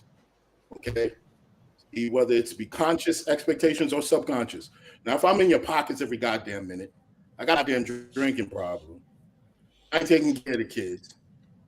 You know what I mean? I'm asking you to pour love on me every fucking 5 minutes and inspire me. You know what I mean? And I essentially behave this way. Are you telling me that I'm allowed to show up as an unfinished product? 9 times out of 10, no. But if I am a particular man and I have particular expectations about how you should behave when you come to the table, how you should behave when I'm not around, I think those things should be respected if we sit down and we have a conversation about those things. And I'm going to pass the mic on that. I guess it's time for Chocolate to rebut. Yeah, Chocolate rebut, because I have something else I want to add, but I don't want to hog the mic. Here we go. I'm ready. Thank you for showing that. That's awesome. Again, to what you said. Yes, we want it all. And I'll be damned as a Black woman. I'm not going to sit here and say we can. Because you can be intelligent, you can be sexy, you can be a hoe, you can be whatever you want to be. We pretend as though this has not been going on. The problem is, or the excitement of it all, is that it's constant movement. If we weren't a society that had such an issue with sex, Black women wouldn't be in this position. The same way they sexualize all women. It doesn't matter. I don't think that media, and as far as sexuality, as far as movies and music and things like that, it's never been good for women. I don't care what color you are, because just like how you may be Black, you may be Puerto Rican, you may be white, whatever it may be, they have sexualized from little girls all the way to grown. These are grown women. And I say this again, if you don't like it, don't watch it. And my thing is this, it's not going to stop. And when I talk about sexual revolution, what I mean is this. A lot of us, and probably the majority of Black women, have been raised under the same umbrella that we are supposed to keep our legs closed, wear our dresses long, don't wear a lot of makeup, and be a good submissive Black girl so you can find you a good Black man. That's bullshit. And we know it. And I feel like this. If a man can stand up on stage and grab his dick the whole time, what do we care about her flashing her titty? Why do we care so much about somebody's ass? Look away. Because I'm like this. I've had to look at white ass. I've had to look at Puerto Rican ass. I've had to see all of these things be represented on TV. And then when Black women started doing it, then it became a problem. It's too sexual. It's too much. No, because this is what the society has decided, that we are on this hierarchy. And I do blame men. Men are a part of this equation, because the sexuality that comes with who we are as women, every woman isn't comfortable with their sexuality. Every woman doesn't wear short clothes or is a hoe or so on and so forth. And just to Lili's point, we should have lanes for everyone, but we don't, because we want to sit on our high horse and go, oh, this is wrong. You need to put your ass away. Oh, no, you had a baby. Oh, no, you this, you that. It is the truth. That you can be many, many things, but Black women haven't been allowed to be seen as many, many things. Now, maybe the focus is, oh, it's the summertime, ass is out all day, every day. What makes it any different? And it's like this. If it's such an issue of how we look, how we dress, our sexuality, then when are we going to start having real conversations? Just to the gentleman, I think it's Carrie. Is that how you say your name? Kari. Or Kari. Kari, like a car. Yeah. To your point, sir. My father was he took me to the club. I was 17 years old. I had no idea what this was about. When I was 13 years old, my father gave me my first drink. And you know what he told me? He said, I'd rather you do these things with me so I know how you can handle yourself when you get out here. Because there are men that are going to take advantage. There are women who are going to take advantage of who you are, or if you look a certain way or dress a certain way. I've always liked form-fitting clothes. I've been called a hoe. And I ain't did shit. And it is this stigma. So if Janelle Monáe want to flash her titty and Keke Palmer, which is one of my favorite women in the world, want to show that her body and she's proud of where she at and what she's doing, why the fuck do we care so much? You know why? Because we can't control that. We want to put people in these boxes. Why can't they just be in their lane? And it's like, again, the sexual revolution I'm speaking to is the fact that I can be comfortable in telling you no. I can be comfortable in talking about masturbation. I can be comfortable in talking about what kind of sex I like, so on and so forth. That's all new for Black women. So that's what I mean when I talk about the sexual revolution. It's not just the shit that you see on television. Janelle Monáe only represents a certain lane. Cardi B, the whole nine. But so do a lot of the men that we have as rappers. It's not a blame, point finger at one or two. It's both of us. Okay, so let me jump in. Let me jump in because I don't want people to be long-winded. Let me jump in. So cool. I think what you're doing is a very definition of conflating, right? Because you can be everything and all you are, but are you willing to accept with open arms the pushback and the feedback? That's the issue I have, that you want to be a Madonna, you don't want to be the hoe, but you're doing the whole behavior. And the real hoes accept that they're being called hoes. They like, this is what the fuck I do. I twerk, I sell pussy. However, we've seen a degeneration of women who are, even though they're educated, even though they're well-spoken, they want to act like hoes. Right? But they don't want to be called hoes. Wait a minute. Hoes know they're hoes. Strippers know they're strippers. And throughout their lives, they've accepted the feedback. But I see the girl who's summa cum laude, you know what I mean? And AKA, whatever the fuck it is that they do, okay? But then they don't want to be put in that category. The issue I have is, because I'm all about, hey, if you sell pussy, get it how you live. It ain't my pussy. Right. Lily, right. you know, I've always been like that. I've always been pro-sex work. Always. Right. Always. You can do whatever it is you want. But with my thing, it's the fucking hypocrisy. And we see that hypocrisy a lot. It's just, we see it online when a fat bitch puts on a bikini, right? Body positivity, don't shame her, blah, blah, right? But if I go on with a bikini, use a hoe, use it, and that's the hypocrisy I'm talking about, that you want to play the game, you want to act the hoe, you want to sell pussy, you want to twerk, but you don't want to be pulled over for it. You want to be praised for it. No, you a fat bitch in a bikini, that's a skinny bitch in a bikini, y'all both in a bikini. If the skinny one is a hoe, then fat bitch, you a hoe too. But I notice what happens is motherfuckers want to play in the game and they want to change the rules. If you're going to act like a hoe, walk like a hoe, talk like a hoe, dress like a hoe, guess what? You're going to get the feedback that all the hoes get. But what people want is to play the game and be like, don't address me like that. This is a sexual revolution. I don't have a problem with bitches acting like hoes. I really don't. I have a problem with the fucking kids. I don't like sexualization in front of fucking kids. And that has nothing to do with sexual revolution.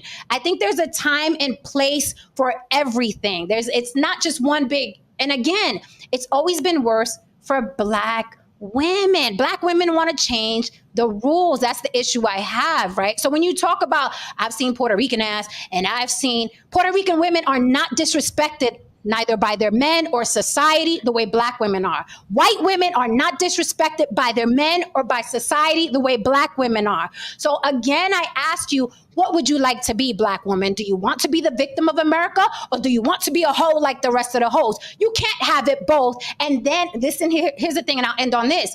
You can't have both and then cry about it online. That's my issue. You can have it all. You could be the hoe, you could twerk, you could champion Meg Thee Stallion. But when you're walking down the block, because let me tell you, the Black hoe is mainstream Black culture. Yeah. The Puerto Rican hoe is not mainstream their culture. The white hoe, the porn stars, the chicks with the big titties, they're not mainstream white culture. The Asian hoe is not mainstream white culture. You will not see an Asian Essence Fest. You will not see twerking there. You will not see the Latin Grammys. You will not see Puerto Rican bitches twerking there. You will not see the white Grammys and see Taylor Swift twerking there. But every time you see a black woman mainstream, she is either hoeing or pretending to hoe. That's the issue I have. If I was black, I would be fucking repulsed by that representation. I would be fucking repulsed that that is our mainstream. I would say, where's the fucking balance? Even the bitch in the tuxedo is pulling her titty out. Where is the balance? If I was a black woman, I'd be pulling people over like, this is not us. But everybody wants to be down, right? There's FOMO, and it's like, no, we're all hoes. Yeah, everybody be a hoe. But again, when you get disrespected, when the dude on the corner, like what happened to Sukiyana, I want to see if you about that life. Check out my dick. What did she do? She ran to Twitter. Oh my God, I feel so violated. I have a right to talk about my booty hole brown and I suck the black off a dick and still be respected. No, the fuck you can't. Because women that talk like that are disrespected. So that's the hypocrisy I see. You put on the uniform, you want to play the game, but then you're like, no, I don't want to throw the football. Bitch, you're on the fucking field. You're on the field. Look, man. You're on the field. I'm sorry, Haran. Go ahead. Everybody does. There's nobody, no group who has it all. No group. Nobody. Not even white men. Not even white men.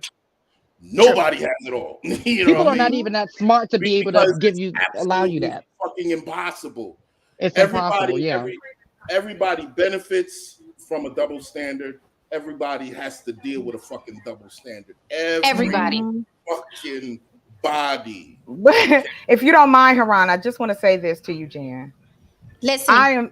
I am not saying or disagree with the fact. What I'm talking about, and I don't think I was conflating it. Why I use that. Go back to the 80s, sir. Go look at when white women was dancing on cars and getting water poured on them. Stop playing. Anyway, I'm so sorry. Balance. Exactly. So white women are not the most disrespected and unprotected. No. And they're not synonymous with getting water poured over them in bikinis either. Exactly.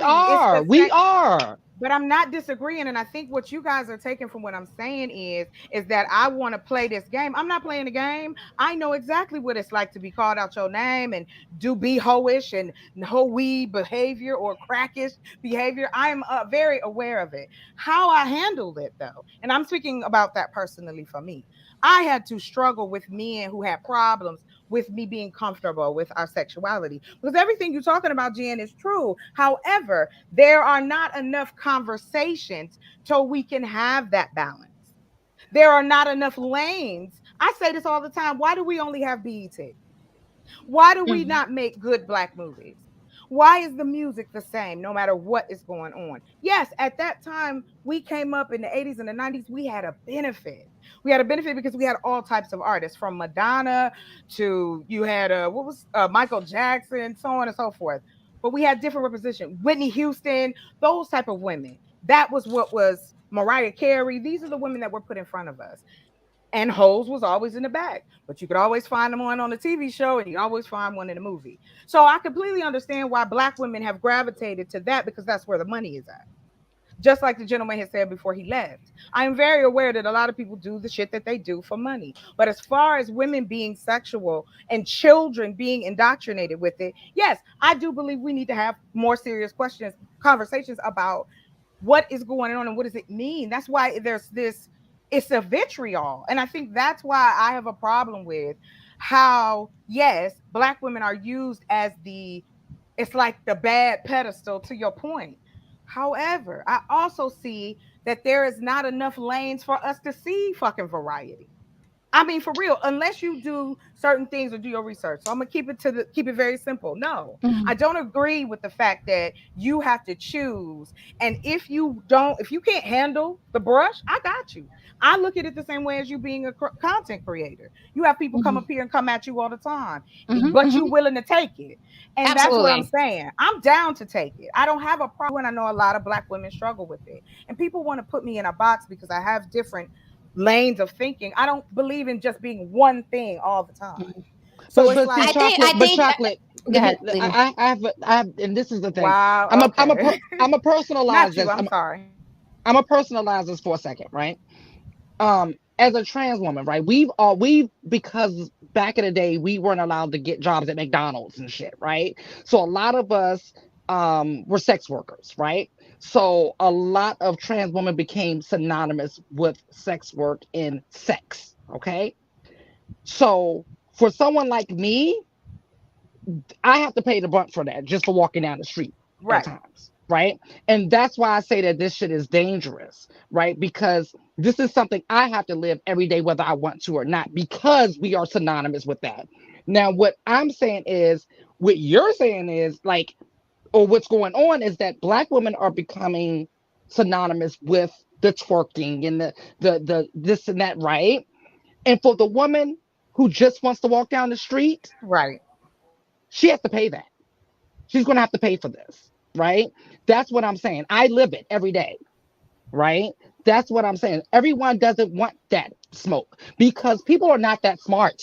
Okay. And I think the majority of people don't want that smoke. The majority, they don't want that smoke. Right. I agree with you. I definitely agree. People are not smart. Okay. So people are not going to be able to see the well-rounded parts of you or anybody, whether you're a Black woman, whether you're a white man.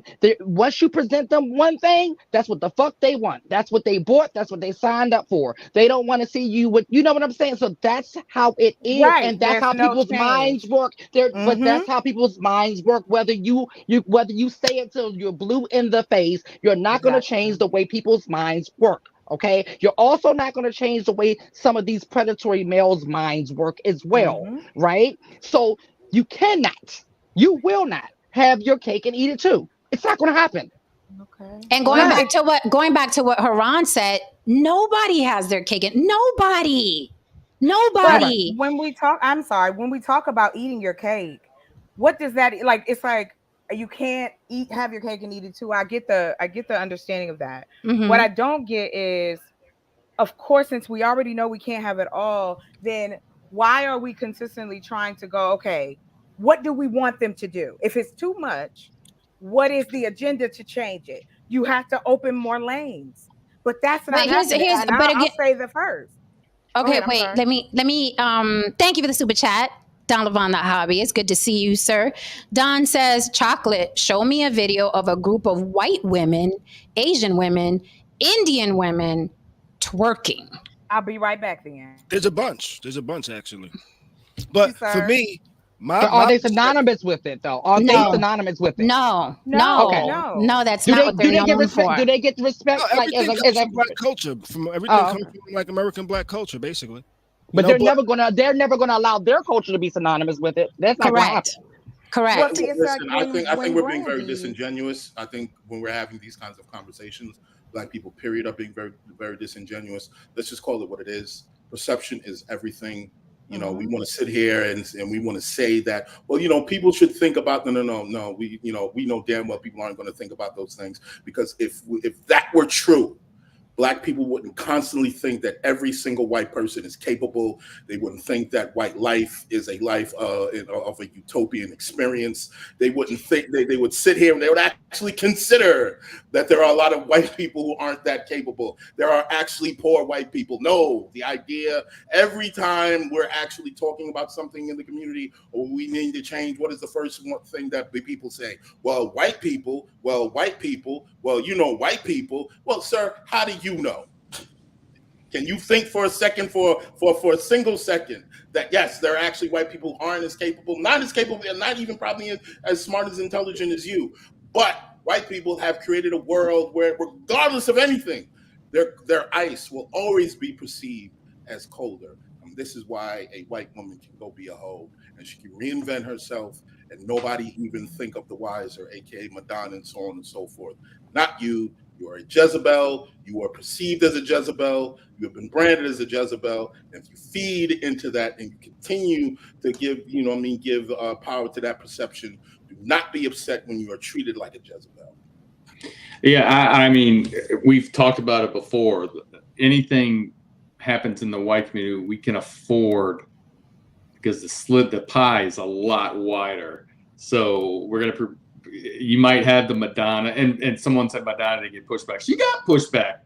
She did get pushed back from a lot of conservative people. She got a lot of pushback.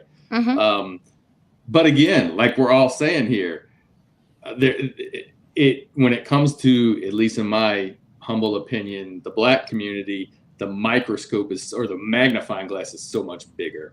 It's so much bigger.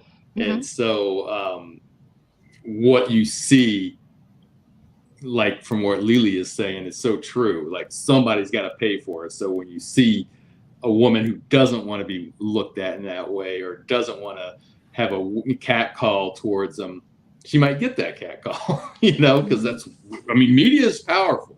The media is powerful. So I get what everybody's saying here, but there are places for it. I'll give you an example. Here in New Orleans, when we have Mardi Gras, you can go downtown, you can go to Bourbon Street, you can go and you're going to see a lot of stuff. You can go uptown. It's a little bit less like that, right? You can go to Metairie where they have Family Gras and bring your kids. And you're not going to see any of that nonsense, right?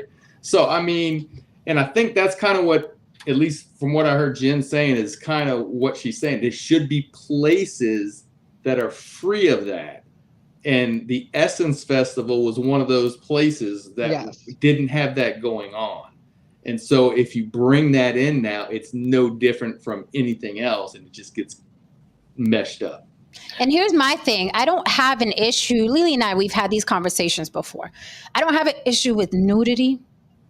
I don't have an issue with twerking. I don't have an issue with sexuality. I am not a prude. Get it how you live, mama. My issue is why, when Black women are thinking empowerment and sexual, why are you always bent over with your ass cracked?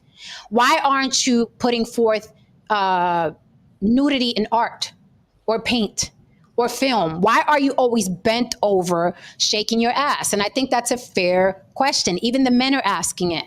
There are Black women who are asking it, who are sick of it as well. They do not want to be portrayed this way. It's a certain demographic of ratchetness, but it is so powerful. Again, I say, I'm seeing college-educated women who would never, Cardi B. If your son brought that bitch home, you'd have a problem with it. Let's not be disingenuous. If your Black son brought home Ice Spice, there'd be some fucking words at the table. Let's stop being disingenuous because we have FOMO. Let's stop it. Let's stop it. I think you can be multiple things. I think you can be ratchet and sophisticated. Well, you can, but the world is not going to allow you to be. Sorry. I know doctors. I know doctors that are sophisticated doctors, but when they go out with their homegirls, they are ratchet as fuck. But listen, but Kari, that is okay. However, if a white person, that's okay. Let's not conflate. That is okay. However, you are in society. You don't live on the planet by yourself. Okay, that's the problem. But here's the thing. Place to do it. Okay, here's the thing. If that doctor, it wasn't the right place to do it. Okay, no, it wasn't the right place to do it. It's not the right place to do it. That has never been what Essence Fest has been synonymous with. Ever. So I want to say this. That doctor who was twerking is seen by somebody, and she's Black, so she's already like a Black doctor. I don't trust them, right? Let's start there. Because of the images and the stereotypes, right? A person walks into that office, that same motherfucker walks out and is like, hold up, I seen that bitch twerking at the, I don't want you to, What are people going to say? Stop discriminating against Black doctors. And that's the thing. You want it both ways. And going back to what Haran said, nobody gets it both ways. Who the fuck do you think y'all are? I do. Like, it's the audacity for me. Who the fuck? Because let me tell you something. A white bitch knows she's hoeing. The Latina knows she's hoeing. But Black people want to be the exception. They want to cry oppression while oppressing. They self-oppress. It's bizarre. Kari, that's it's bizarre. Naive for you to say I've sat in meetings with CEOs about $1 million projects with do-rag and the fitted on. I hear that, Kari. But guess what though? What did you hear? When did we start hiring thugs? I know what you're saying. Right, but guess what? I still had the job and I was still the motherfucking man. And I've done it too. Yeah, and that is your decision. But the response was, when did we start? That's why I say you can be both. No, you can be both, but that's also the thing. That's also the thing. Wait, but that's also the thing. I really don't care what other people think. That's one thing about me. I really don't care what other people think. Yeah, you do, Kari. Yeah, you do. I would be Mr. Proper all the goddamn time, but I'm not. No, you know there's a time and place. Right. Yes, I do agree there's a time and place. I do agree there's a time and place for things. Right there. You miss the proper all the time. Why does it it have to be Mr. Proper all the time? Look, if I'm in bed, like say if I'm in the hospital, okay? That time when I was in the hospital and I was laid up and I was and I was fucked up. If my doctor sat there and like just sitting there and just typing some shit and I'd be like, hold on 1 second, I need to do this for the gram right quick. Yo, smile real quick, homie. And I'm sitting over here, motherfucking dying, laying up in the motherfucking bed. I'll be like, what the fuck is he doing? He's got the right, Haran. He's got the right to do that, Haran. I'm over here damn near on my deathbed. Like, look, listen, there's just a time and place for everything. Yeah, Kyrie, here's the whole thing. Here's the whole thing, Kyrie. You can do whatever you want to do in life, period. But you cannot control the reactions of other people. And if whatever reaction that you get, if you get a whole bunch of fucked up reactions and shit like that, don't cry. Don't say shit because you put yourself out there on Front Street. One of the things about Jen that she's never ever done, she's never complained about getting rebuttals. She's never complained about motherfuckers jumping in the DMs. This chick has gotten death threats. This chick has gotten shit that'll make the average motherfucking person be like, fuck it. She keeps going because she says like, yo, I put myself out there. And if you put yourself out there, you have to be ready for the slings, the slings and arrows. Yes. Black people want to put themselves out there in any which way, but they don't want the slings and arrows. That was my point. And when you push back, it's because I'm black, right? That's my issue. No other ethnicity or race does that. Again, the whole knows she's gonna be deemed as a whole. She's gonna do the slut walk. It is what it is. But that doctor, right, goes into a restaurant. You're like, oh, I seen that hoe. I see you, bitch. I see you, hoe. Go ahead, hoe. I seen you twerking. She's gonna be like, wait a minute. I'm a black doctor. I don't want to be spoken to that way. No. You put on the whole uniform. You're acting the whole way. You a hoe to me. And that's the hypocrisy I'm talking about. You can't have it both ways. You could play both ways, but you're not. Say what? If you had a doctor and you saw them out partying, when you saw them, you're going to say, hey, what's up, ho? I saw you partying. No, but I'm not. Listen, I wouldn't say it, but I'm not fucking with her at all. Period. I'm very picky. I don't give a fuck. I want the nerdy doctor who doesn't want to crack her ass. And I've done it before. I was in a car accident. Two big ass bitches came through laughing and giggling. One was Latina, one was black, okay? They had their fucking EMS uniforms fucking painted on them. You know what I said? I want the fucking firemen to come get me. Fuck these bitches. I promise you. On everything I fucking love, I didn't want them bitches putting me on a fucking stretcher. I didn't want them bitches putting me in the fucking ambulance. I waited for the firemen to come because I knew they were going to come and I knew they were going to be serious. And I put that on everything I fucking love. When I seen them two big ass bitches getting out, because a lot of them BBL bitches getting regular jobs now. When I seen them come in and it was like, oh yeah, what happened? I said, I don't want to fucking move. Now, and the cop said, listen to me. Wait a minute. I don't give a fuck. If you don't take listen, I don't give a fuck. You didn't see them in Applebee's having a time at the bar. I don't give a fuck. If you don't take your job seriously, I don't want you anywhere fucking near me. Check it out. I don't want you anywhere fucking near me. Nothing speaking about the doctors actually being on duty. I said when they're out partying, they're out at night having fun. I don't get. Then you don't get. Listen, I don't give. If I see it, if I see it, that bitch ain't getting down one of my money. Comprende? If I see it, so she better twerk somewhere where I don't eat. She better go to the Applebee's where I don't eat. Right? But what she would do, like we see Chocolate do. Wait a minute, we could be everything. No, the fuck you can't. So none of your kids. Not with me. Not with me. If you got no mind, not with me. Go get physicals to bitches in the city. You're not gonna do my physical. Can I just say one thing right quick? I just got to say one thing right quick. No. I got to say one thing right quick. There's one demographic of people nobody wants to hear excuses from. Nobody wants to hear excuses from this one demographic of people, and that is heterosexual white men. Nobody has any fucking, you know what I mean, sympathy for them. When they get in these spaces and they complain and they talk about, you know what I mean, there's no sympathy for us, blah, blah, blah. Nobody gives a fuck. Why? Because why? They're at the top of the fucking food chain.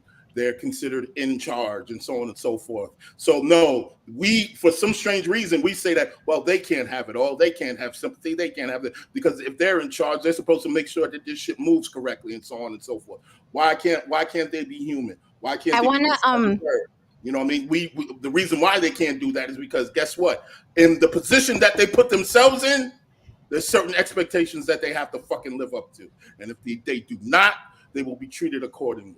Period. I want to say this. Thank you to everyone who is watching and supporting the show with the super chats and the like and subscribe. I hope you hit that. This is the block, baby. You ain't gonna get nothing like this on YouTube. Even when we disagree, we up here, okay? And it's all love. I want to acknowledge this super chat from Don Levon, the hobbyist. Says Kyrie acts like he doesn't understand class and social status. I bet he can't read a room worth of fuck. Read a room better than you. Read a room better than you, brother. So I do want to, Israel Grace says, and I can answer this. He says, so if the sheriff wears a Klan uniform at night, how will Jen know? Here's the thing. If I don't see it, then Jen won't know. I just said, if the bitch is twerking at the Applebee's I'm at, and I walk into her office, and that's the same bitch coming out like, girl, you ready for your physical? No, bitch. And I am the type that will say, I want another fucking doctor. Play with me if you want. I'm the bitch that calls corporate. I'm the bitch that says, who's your manager? I am that motherfucker. And I promise you, after that accident, I said, I will wait for the firemen. I will wait for the firemen. And the cop honored that for me. I'm not playing with y'all. But Jen, you know what? Today you don't even got to walk into the Applebee's because these hoes put it on the internet. Right, exactly. But to you, Jen, I want to say this. Much love to you. And you're absolutely right in the fact that we argue perspective. If your eyes feel what you see is uncomfortable to you, I feel like that's your right. You should be able to, we all judge each other. And to everybody's point, I don't want to, I hope I don't, I try not to, but I try to be as genuine a person no matter when anybody sees me, whether I'm online or offline. And I've had to take all kinds of punches and I still take them. But that's because I knew it. I said, the minute I come out here, there's always going to be some drama. There's always going to be somebody coming for you. But also to the other side, if I really want to see change or I really want to do something, I can't give a fuck about it. I take it on the chin and I keep it pushing. You want to call me what you want. And so like I said to you before, and I'll say it again, even with me, I have always been misplaced within my own community. I was too white on one side. I wasn't black enough on the other side because I'm able to see or try to be as well-rounded and try to look at different perspectives. And it's a lie. And of course, as a black woman in this country, it's a motherfucking lie. I wake up every day with it. I know what it is. It doesn't matter. It doesn't go anywhere. You get people side-eyeing you. You get people going, there go Jen telling that I was twerking at the doctor's office. So there it comes. It comes that it's all together. And I guess my point to it is this. I'm not being disillusioned or being disingenuous to the fact that, like what Haran said, media has had a part of it. So media is, we can call it one thing, but it's just us human beings going, oh, I can make more money if you do X, Y, Z. Sex is selling. All of that is selling. Danger. Now it's crime. True crime is the seller. And it's like it goes on and on and on as we evolve as people. But to end it there, again, if that is the life you want to take, I don't have a problem being called a hoe. I've been called a hoe. It's okay.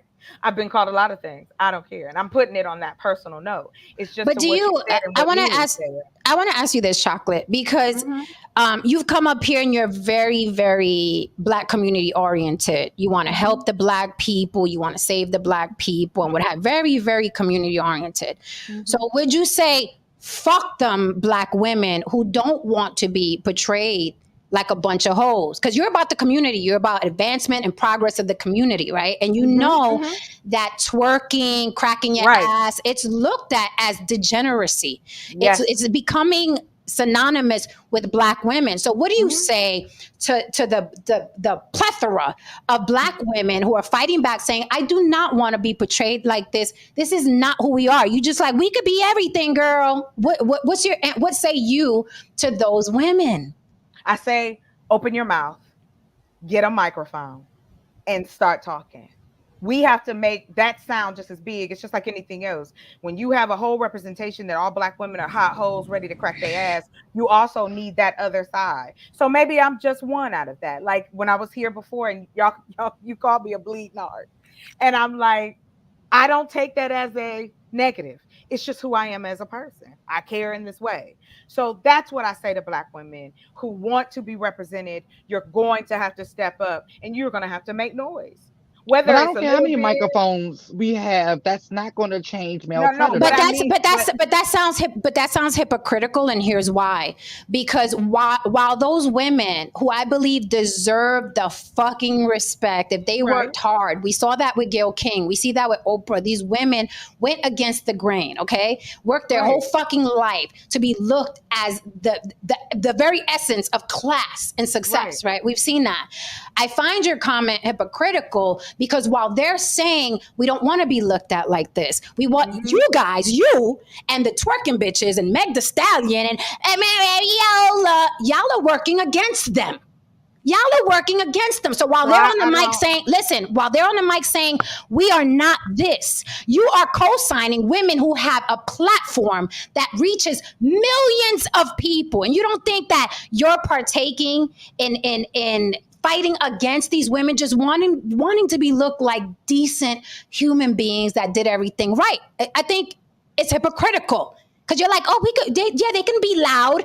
But if you're co-signing someone who has a following like Janelle Monáe and Meg Thee Stallion, I think you're full of shit, quite honestly. How can these women who are not famous, how can they fight against that, the minions and the fans? How can they fight against that, Chocolate? But why do they have to fight? Because if we're creating our own lane, we ain't worried about what they're doing over there. And I know you might think, why do they have to fight? But no, well, that's what I'm saying. We know in a perfect world it would be nice, but why do we have to fight? Yes, that's always been the case. It's the good girl versus the bad girl bullshit. It is No. Don't misconstrue what I'm saying. I'm not talking about them fighting against you. They're fighting society to be looked at a certain way while y'all are on the other side. Go ahead, bitch. Get up my areola. Go ahead, bitch. Look at my pussy. Come get my pussy, right? That is what they're fighting, the image that you are championing and campaigning for. That is what they're not fighting you per se personally, but they're fighting to be looked at. They're fighting to be looked at a certain way, while you, with all the following, the millions and millions of people, you're just joining them because it's fun and sexual revolution. These women are living in that world as well. So it seems like everybody wants the bag. Everybody's chasing the bag, bend over and twerk. And everybody's like, yes. No one's thinking about those women. No one's thinking about those women. Not even Black women are thinking about those women. And that shit is wild to me. Because y'all all about the sisterhood, girl, sis. Y'all all about the sisterhood. But fuck them bitches. Fuck them bitches that are conservative. Fuck them bitches that did everything right. Fuck them bitches that don't run around twerking, went to school, got married, or doing it. Fuck them hoes. We got to get up my area. Janelle Monáe is that bitch. I call hypocrisy. Well, I definitely disagree with that, because it's not hypocrisy. This is something that we know is really out there. And just like if I champion a woman because she's free with her sexuality, that doesn't take away from me also advocating for the woman who doesn't want to be looked that way. There's all types. And that's what I'm saying. Like, it doesn't have to be that way, but it is as far as that. But I'm not fighting against them, and I'm not going, oh, this is the only way you should be. It's just the way I look at life, my perspective of life. And in my opinion, I feel like this. The reason why we don't have a variety of Black women is because when we try to step out of that dynamic, those are the women you're talking about, the women that get played because they step out of the dynamic. And where is that space for them? And there is none. And someone said earlier, there's no space for who? There's no space for who? That's the only women we're seeing now. That's the only space. No, it's not the only space. And now you're trying to make every space that space, because what we were saying, that there were spaces that were free of those things. But now those are slowly being infiltrated. We had BET Awards, we had Essence Festival, or like we had places that even those are like they have all the spaces now. So you know, they're not. Well, they're there. I'll say this to what you said. It is not enough, and that is very true. It is not enough to show the different sides of what us as a community can be. It used to be like that, but it's not like that anymore. Yes, there is an overflow of this, almost like it's a hypnotic, the music, the way things are, everybody, the way they dress, how they talking to each other. It has this like a graphic moment, and that again, I believe, in my opinion, comes from Black folks not talking to their kids about sex and sexuality and all of that and what it looks like when you step out into society. But does it have to? Hold on. No, you thank good, you, Dwayne. you good. Thank you, Dwayne Rhodes, for the super chat. Dwayne Rhodes says devil's advocate comes off a CV at times. I don't know what CV means. Does anybody know what CV means? A resume. Okay. You know, again, my thing is Roy Chess says the doctor could still be fine on duty regardless what she did in private. That is a bias, and we should not hide the fact. I'm very biased. I thought I made that clear. I'm very biased, and it is not in privacy. These bitches are twerking on tables at restaurants. It is not in privacy. What women and men do, be it any race or gender or whatever the fuck, in their own home, they have the wherewithal and the fucking logic and fucking common sense to twerk in their own house for their man is none of my business.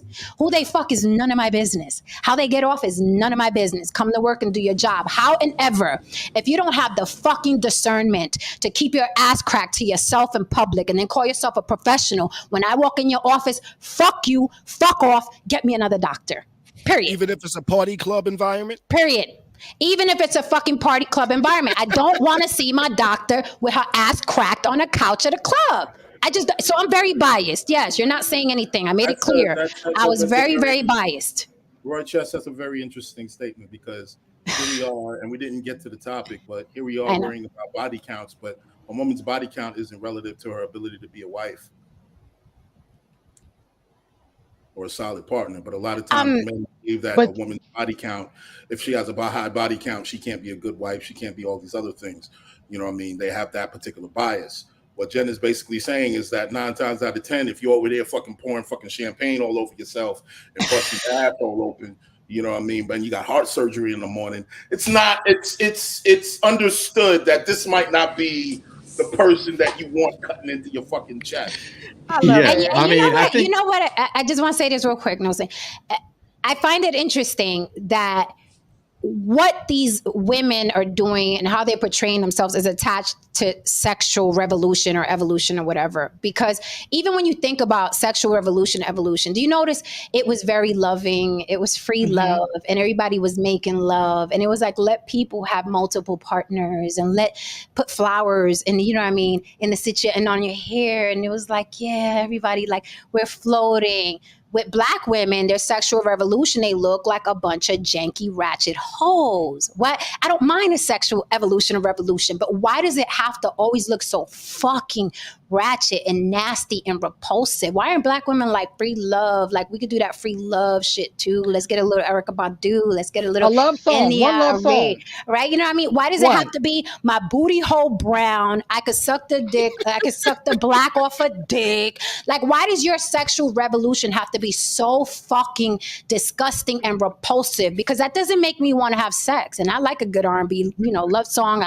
Hey, make me feel sexy. Let's do this sexual evolution revolution. But why does your shit always have to look so fucking nasty and ratchet? That Essence stage look worse than streetwalkers I've walked past who are selling ass all up and down Las Vegas Boulevard. They looked worse. And here's the thing, just like what happened with Sukihana, if a man walks up and says, bitch, how much I'm buying? Oh my God, why are you talking to me like that? That's my issue. That's my only issue, the hypocrisy. Is you a hoe or is you ain't a hoe? Because if I'm a man and I'm buying ass, I'm going to try to buy some ass. Why are you getting mad at me? No Saint, I interrupted you. Sorry. I do want No Saint to speak. Can't hear you. No, I was just going to, I'm sorry. Mike is I had Mike turned around, so I think everybody who's saying you're being judgmental on a doctor. I mean, we can all, it's the same thing. You know, you see your pilot out the night before taking shots at tequila, and he comes in with his uniform on, and you can see the 1 tequila, 2 tequila, 3 tequila floor t-shirt underneath it. You know, you gotta feel a little nervous. And he could be white as snow. He could be white as snow. You got to be judgmental when it comes to your life or death. And I absolutely agree. I pick doctors based on a lot of things. Real quick, I just wanted to say I appreciate the Paul Lynn center square that I'm getting here. Go ahead, no Saint. Love it. I love it. Go ahead. I just want to speak to a comment right here. What is this? Vegatron, whatever. Funny, Chris Brown spoke on that. He told them that he has regular, real R&B songs, but they did the research, and women didn't want that. They wanted raunchy. Now, look, listen. I personally, I love, a lot of old school R&B. You know what I mean? Secret Garden out and being played by, Quincy Jones and so on and so forth. Now, that doesn't mean that while some old school R&B, loving romantic R&B is playing, I'm not choking the fuck out of you while you're tied up. I'm just saying that adds to, the subtlety of the moment. And I do miss, certain R&B. Like, too much of that shit is just raunchy right now. It's way too much. I want to say thank you so much, Dwayne Rhodes, for the super chat. He says, did y'all do a stream about the latest Spider-Man? We did not do a stream about the latest Spider-Man, but last night we spoke about Marvel and Jonathan Majors and Tinoch Huerta regarding their cases and the whole Marvel thing.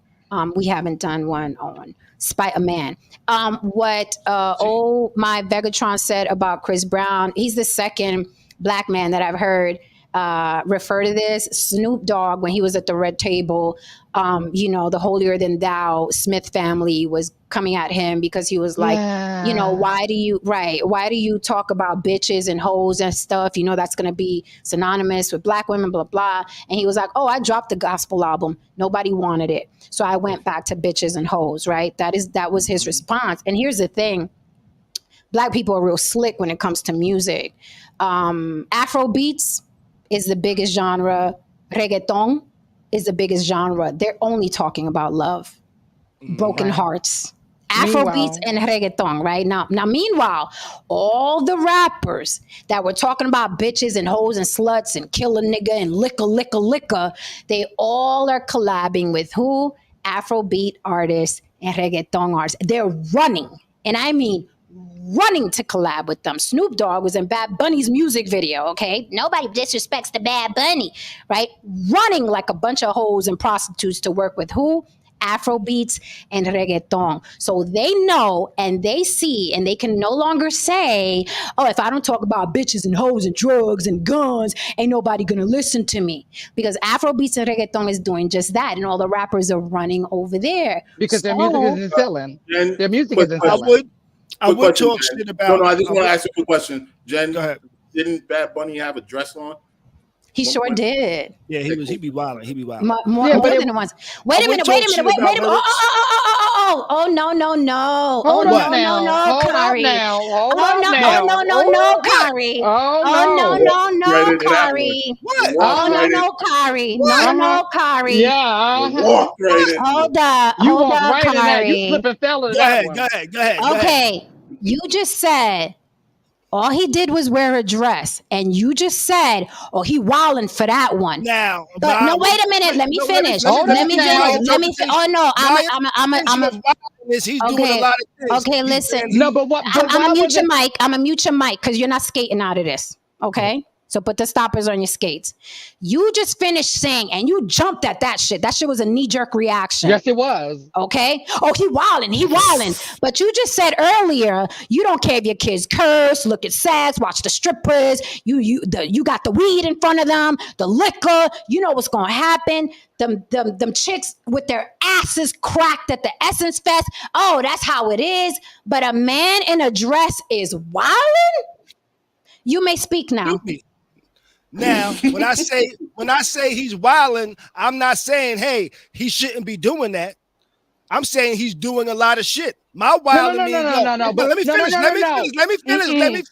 Y'all just cut me off. Let me finish. My saying he's wilding is he's doing a lot of shit because he's touching a whole lot of things, like he's wearing a dress, he's kissing a dude on stage, he's kissing a girl on stage, he's doing a lot of things. He's wilding. It's not Lily, saying, what hey, do we say? Lily, what do we say? I'm not saying he shouldn't be doing that. I have no problem with him doing that because that's what he want to do.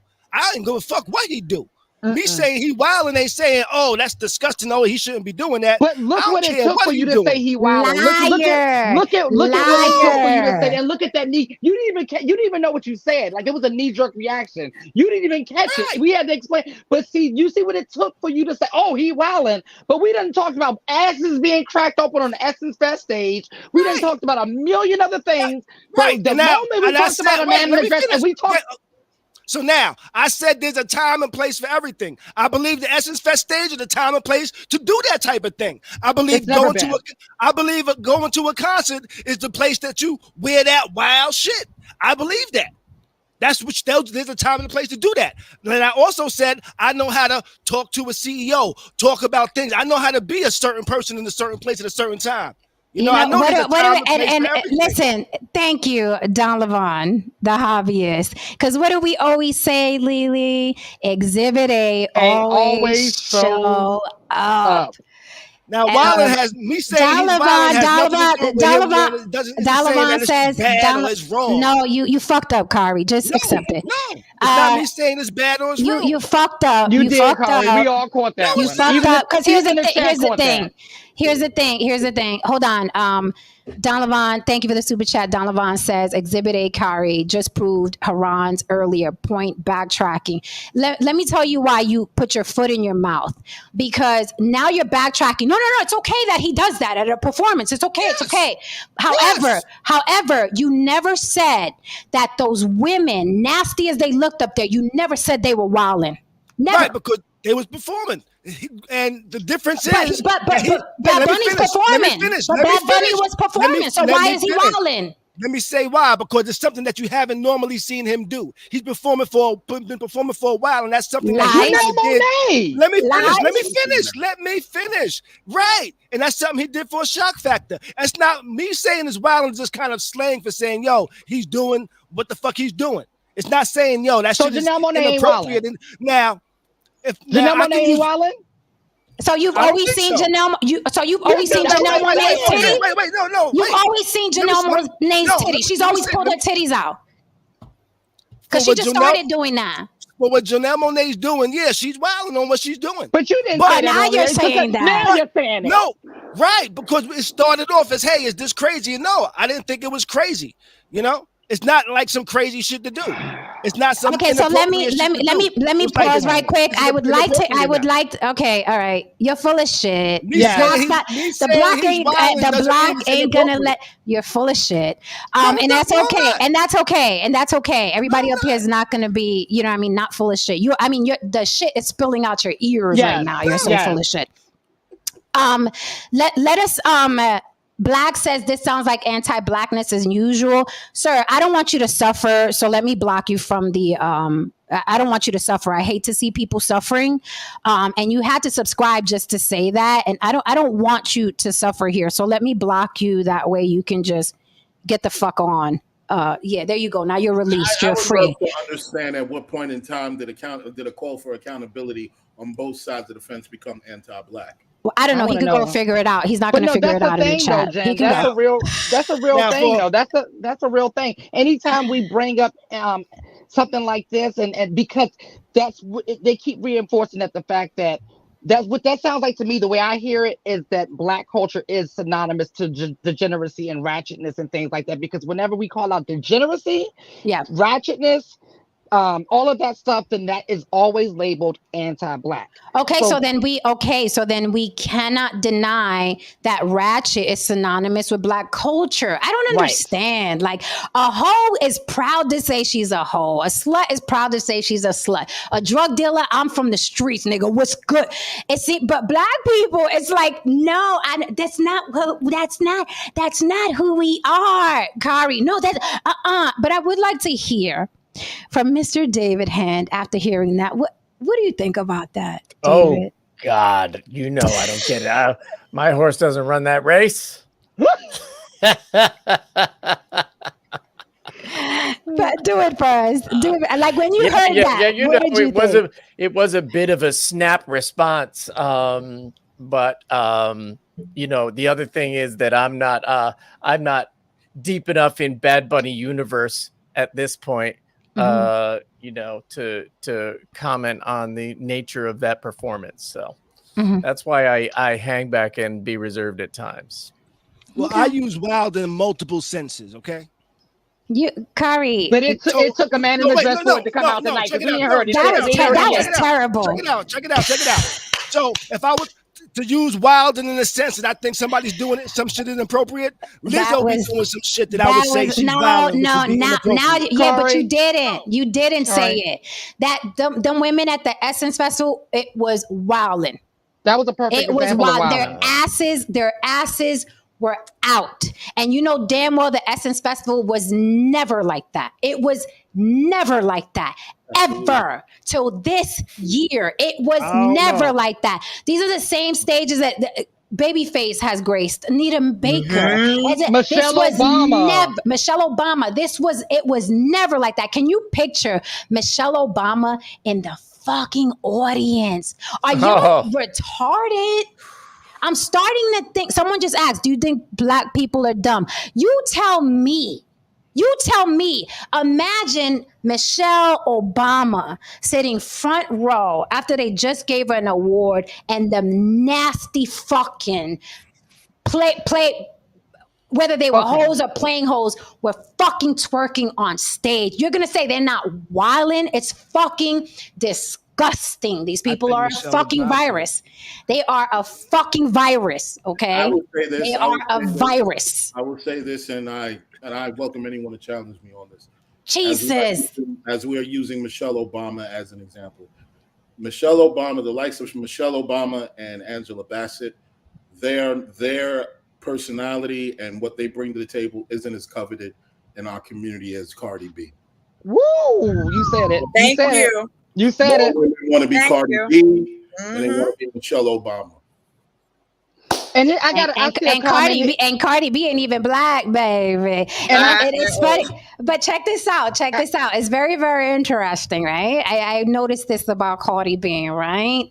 If I sit up here and hold people accountable in general, and people, they pick and choose when I'm using accountability, right? Even though I've held Puerto Rican women accountable, I don't even frequent certain Puerto Rican spaces, right? I call them out as I see it, how I've dealt with them or whatever. White people, I'm up here, we're saying white devil, cracker, this, that, and the third, right? We just go at it, right? The block goes at it, right? Everybody. However, when I include, the black community X, Y, and Z, because I'm fucking steeped in it, my friends and my family, so I have a right to fucking talk about it. If you don't like it, you don't have to be here. I just block that motherfucker, right? All good, right? All good. Cardi B is also Latina. But black women love them some Cardi B, honey. Woo! She is amusing long as she's bent over and talk about stripping and cracking her ass and talking about date raping guys. They love that girl. Cardi B is funny. Yes, sis. Yes, sis. So I gotta be that ratchet to be accepted by black women? Is that what it is? Yeah, is that what it is? Pretty much. I have to disagree with that. No, that's not true. But here's the thing. She is so well she's accepted actually and revered more by black women than Latin women. Ain't that something? Yeah, very much so. You don't think that's weird? That's who she targeted. That's who she targeted. She targeted black women. How did she target them? So you're proving the point. How did she target them? I never disagree. Look, hold on. Chocolate, because that's a great point. How does she target black women? How does she get black women in? There is that place, and I keep it short, I promise. There is a place, and just like with any of the artists, I take Cardi B, I take what's the other person that's out now that they're not? Ice Spice. Well, Ice Spice is she says she's from the black culture, so I don't know what her ethnic background. Today she is. She'll be Dominican. Dominican next year. Some other shit. And She's this- Dominican and some island thing. Dominican and some island thing. So I'll Oh wait, say- I'm I'll not say even this. sure. And I apologize, Jen. I love the conversation. I always like to go back and forth with you. I got to go cook dinner. But what I wanted to say was the fact that we absolutely know that Cardi B targeted Black women. Black music is still the most popular music in the world. We're all over the world. When we talk about hip hop, when we talk about even R&B, and it's interesting to me because to your point, yes, there are going to be women who revere her, just like how women worship and are obsessed with Beyonce or Rihanna. It is always going to be that way, right? You're always going to find people who will gravitate to a certain type of move. But we knew it when she came in. We was like, okay, she ain't Black, but she's hanging around. She's in the life. She got a Black man. She got some Black kids. You know, this idealism of if only you tap into these things, instantly, here's your audience. And they're right. They're right. Black women buy more music than anybody across the world. And that's even in downloads and things like that. And yeah, the music is ratchet. No, I don't think that you have to become ratchet to be part of the Black culture. I think that is a subculture. No, not anymore. Not anymore. It's not a subculture. It's not a subculture. Let's be Chocolate. Let's be intellectually honest. Let's be intellectually honest. You can have an opinion, but it's still not true. It's still not factual. And I got a question. It's mainstream. It's mainstream. So name mainstream. No, you don't got to argue. Just name us some mainstream R&B hip hop artists right now. Let's run down the list of who now. Mainstream R&B and hip hop artists that don't dress like strippers. Let's name like 5. Let's do that. Okay, let's see. All women, right? We got to go with the women. Current R&B and hip hop. She still put music out. Monica. Oh, let me see who else. Oh, it's not dropped yet. I know Missy is getting ready to drop another like 2 people from my generation, though. Right, I'm talking about now. But the reason, hold on, but check this out, Ron. Modern. The reason you're talking about this generation now, right now, that's getting played right now. That's getting on the charts right now. That's getting played. Thank you for specifying. Mainstream, not underground. Mainstream. Okay, so you have Ari Lennox. Who? No, see, no. She dresses no. And I'm gonna tell you this, and then I gotta go. I'm sorry. I love y'all so much. The thing to the point of what Haran said and what you said, Jen. Yes, I am very proud of my community in certain ways. Yes, I'm very saddened and upset about the way things have gone, that it is so out of control that we have allowed our sexual idealism be our ticket to this lifestyle that we think we chasing. Somebody in the chat said that it's a Stockholm syndrome, and it continues to go. It's like, I'm gonna make you eat this and I'm gonna make you like it. And there is a sickness to it. It is a dangerous part. And I can see all perspectives. I don't think I'm full of shit because I'm able to put myself in other people's shoes. And when I say that, I'm like this. Yes, I am a bleeding heart. Yes, I care about people. But I also know that there's a time and a place. And I also know that there should be a different conversation. So whoever comes after, so on and so on, the change has to be in the wording. What do we always talk about? Sex. That gets big on everything. Everything is sexy. So again, I hope you do a part 2. Love to come back up. Much love to you guys. Have a good night. And I'll see y'all. All right now. Good night, Chocolate. So I did want to ask before she left, because she said Cardi B targeted Black women. My question was, how did she target Black women? And somebody answered it in the chat. They said by being ratchet. That is how she targeted Black women, right? And we look at the numbers. India Arie, Jill Scott, Erykah Badu is still current, right? Even though she was like neo soul in the 90s, whatever. These women, it's hard for them to get 1 million followers. When we go to somebody like Cardi B, this bitch has 168. Cardi B has 168 million followers, and that's just on her Instagram. Black women love her, and they're gonna catapult Ice Spice to the same position too. Yeah, they're gonna catapult her there. We ain't gonna act like I ain't get my 5 artists though. I want my 5 artists when she come back up. If all this wasn't the truth, then we wouldn't be having these discussions and observations about Janelle Monáe, because her first album, she was doing. Right now, she's behaving in a very over-sexual manner. She's pulling her titties out every 5 minutes. When she first came out, she had on the zoot suits or whatever, what have you. But sonically, her first album, from a musician's perspective, she was doing a number of things that are extremely complex and extremely daring. She was blending jazz and funk and electronica. She was doing a lot of stuff, you know what I mean, that was very sophisticated. However, it didn't pop, it didn't blow, you know, because let's just keep it 100. You know, our people really aren't into music that's alternative, that, you know, pushes the boundaries, so on and so forth. And then she went on and you know, revamped herself, and she really started making music that was a lot more dumbed down and stripped down and strip clubby, you know what I mean? And then people started gravitating towards her. This is, I dare say it, I don't think Janelle Monáe has been in the conversation this much ever in her career. And, you know what I mean? I guess that was the whole point.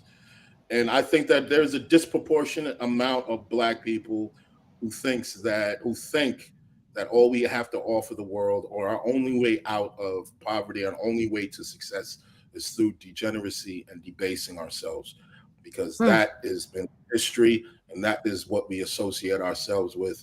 And I really think that we should not do so, because a lot of times when we discuss the antithesis of it, it's vilified as behaving uppity, it's vilified as behaving, you know what I mean, on that classy shit and so on and so forth. There's nothing wrong with dignity, because ironically, one of the things that we hold in high regard is Black Wall Street.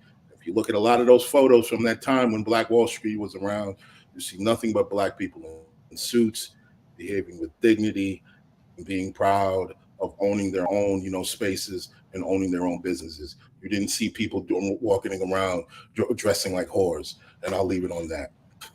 It is true. You don't hear people saying, "Damn, I wish I hadn't been so dignified that night." I'm just saying. As far as Janelle Monáe, the Essence Fest wasn't the first time she's done this. She's been doing this her whole rollout of her album. This is like the 4th, 5th, 6th time she's done this. We don't care. Right. So that's why it doesn't seem shocking or why, like, she's wilding out. This is what she's been doing. This should have been expected. No, it's not expected at the Essence Festival. What are you not understanding? It should have been expected. No, it shouldn't have been expected, because it's never been done or expected at the Essence. It's expected to have class. I've never personally gone to Essence Fest, but I've had people that have gone. I've had people that's been trying to invite me to go to Essence Fest, and they've been selling it to me like a step below that shit in Jamaica, a hentai, whatever the fuck it's called. It's like Freaknik for fat girls, you know. That's how they're selling it to you? But that's not how. I've never once in my life I've been there. It's never. Yeah. That is not. It's synonymous with class and classy Black people. Right. No saying is from down there. He just told us that's what he's been dealing with over the years. This is not party. Well, maybe the people that you hang out with. But what I'm saying is that's not what it's been synonymous with in the culture. Period. Ever. Not even the magazine. That magazine is synonymous with class. The magazine hasn't, but the festival has. For nobody else but you. And this is the first time I've ever. Look, man. David, as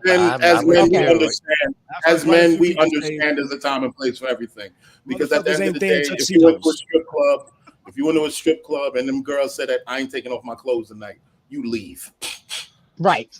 Exactly. That's true. Because you paid to see a particular performance. You have particular expectations. And if you don't motherfucking see it, you fucking leave. And that's all these people are saying. They showed up to Essence Fest with a particular degree of expectations, and they saw people getting pulled out from the crowd, having cottage cheese having all kinds of shit open up, and learning things about people they just really did not want to learn about them once they sit back down next to them. I don't want to know you got a birthmark on your upper left thigh, and I don't even know your fucking name. That's all I'm saying. Israel Grace said, we made the world ratchet then. You didn't make the world ratchet. You perfected it. What were you saying, No Saint? No, I was going to comment on what Haran was saying, including knowing that her booty hole is brown. Right. Like, this is just TMI at this point. It's too much. It's too much. And you know, before we close, we forgive you, Kari, but you full of shit. Right, we love you, Kari, but we ain't gonna let you slide. We love you, Kari. We're not letting you slide on that. That was the worst fucking attempt at a back pedal. You must have fell off your bike and rolled down the hill. You fell off your bike and fucking rolled down the hill. We just all looking at you on the floor. Nah, I use wilding in many different ways. Sure. All right. Well, okay, Kari. Yes. Okay. We love when you come up. We appreciate the button shirt. You look very handsome. We appreciate that. Thank you. Okay. I mean, my panel does this. I initially saw Haran with the collar shirt. I didn't realize that No Say and David was in the collar shirt as well. I initially said, "Yo, Haran probably got a date coming over. He got a roast in the oven." You know, the date was on the block. That's a date. Right. That's the occasion. That's all we somebody need. about to show me their areola in about a minute. So, Yeah. And that then brown I know booty like hole. everybody else, The brown everybody booty else hole. is dressed and dressed. So if I'm gonna come on camera, let me throw on my butt shirt. But I'm gonna put on the loud ass I butt. mean, hey man, you look like a Dominican drug dealer right now. And we appreciate it. And Kari trust reads me, the room. Yes. trust me, it's appreciated. David's a model, so he's always in his Hey, I'm fashion. wearing a shirt today at least, so yeah. I appreciate having conversations with people that's not disagreeing with me. So I have fun. I have fun. You know? All right, guys. So we're out of here. We are off tomorrow. We're gonna have to talk about No Jumper. Adam 22 is okay with his wife's porn. Why aren't you? We'll push that to Friday because it is hot off the presses and a lot of people are arguing about that situation. So we'll push it to Friday. We are off tomorrow. Thank you so much, chat, for holding us down tonight. Y'all did the damn thing in the chat. Thank you for the super chats. Thank you for your time and attention. Don't forget, if you want to support Mama, buy her a smoothie. Cash App on the block with Jen. Follow all my people up here. It's very, very important. I said we got content coming. All right. Behind the scenes content. We're all going to get up together. We're going to be in person with each other. We got a lot of shit coming and we don't know who's going to drop what. So follow everybody so you are abreast of the situation. Keep your booty holes to yourself, for God's sake. Jesus. Time and place for everything. Exactly. Good night, folks. All right, guys. Good night. Love you all. We're out of here. Hit that like and subscribe on your way out the door. Woo!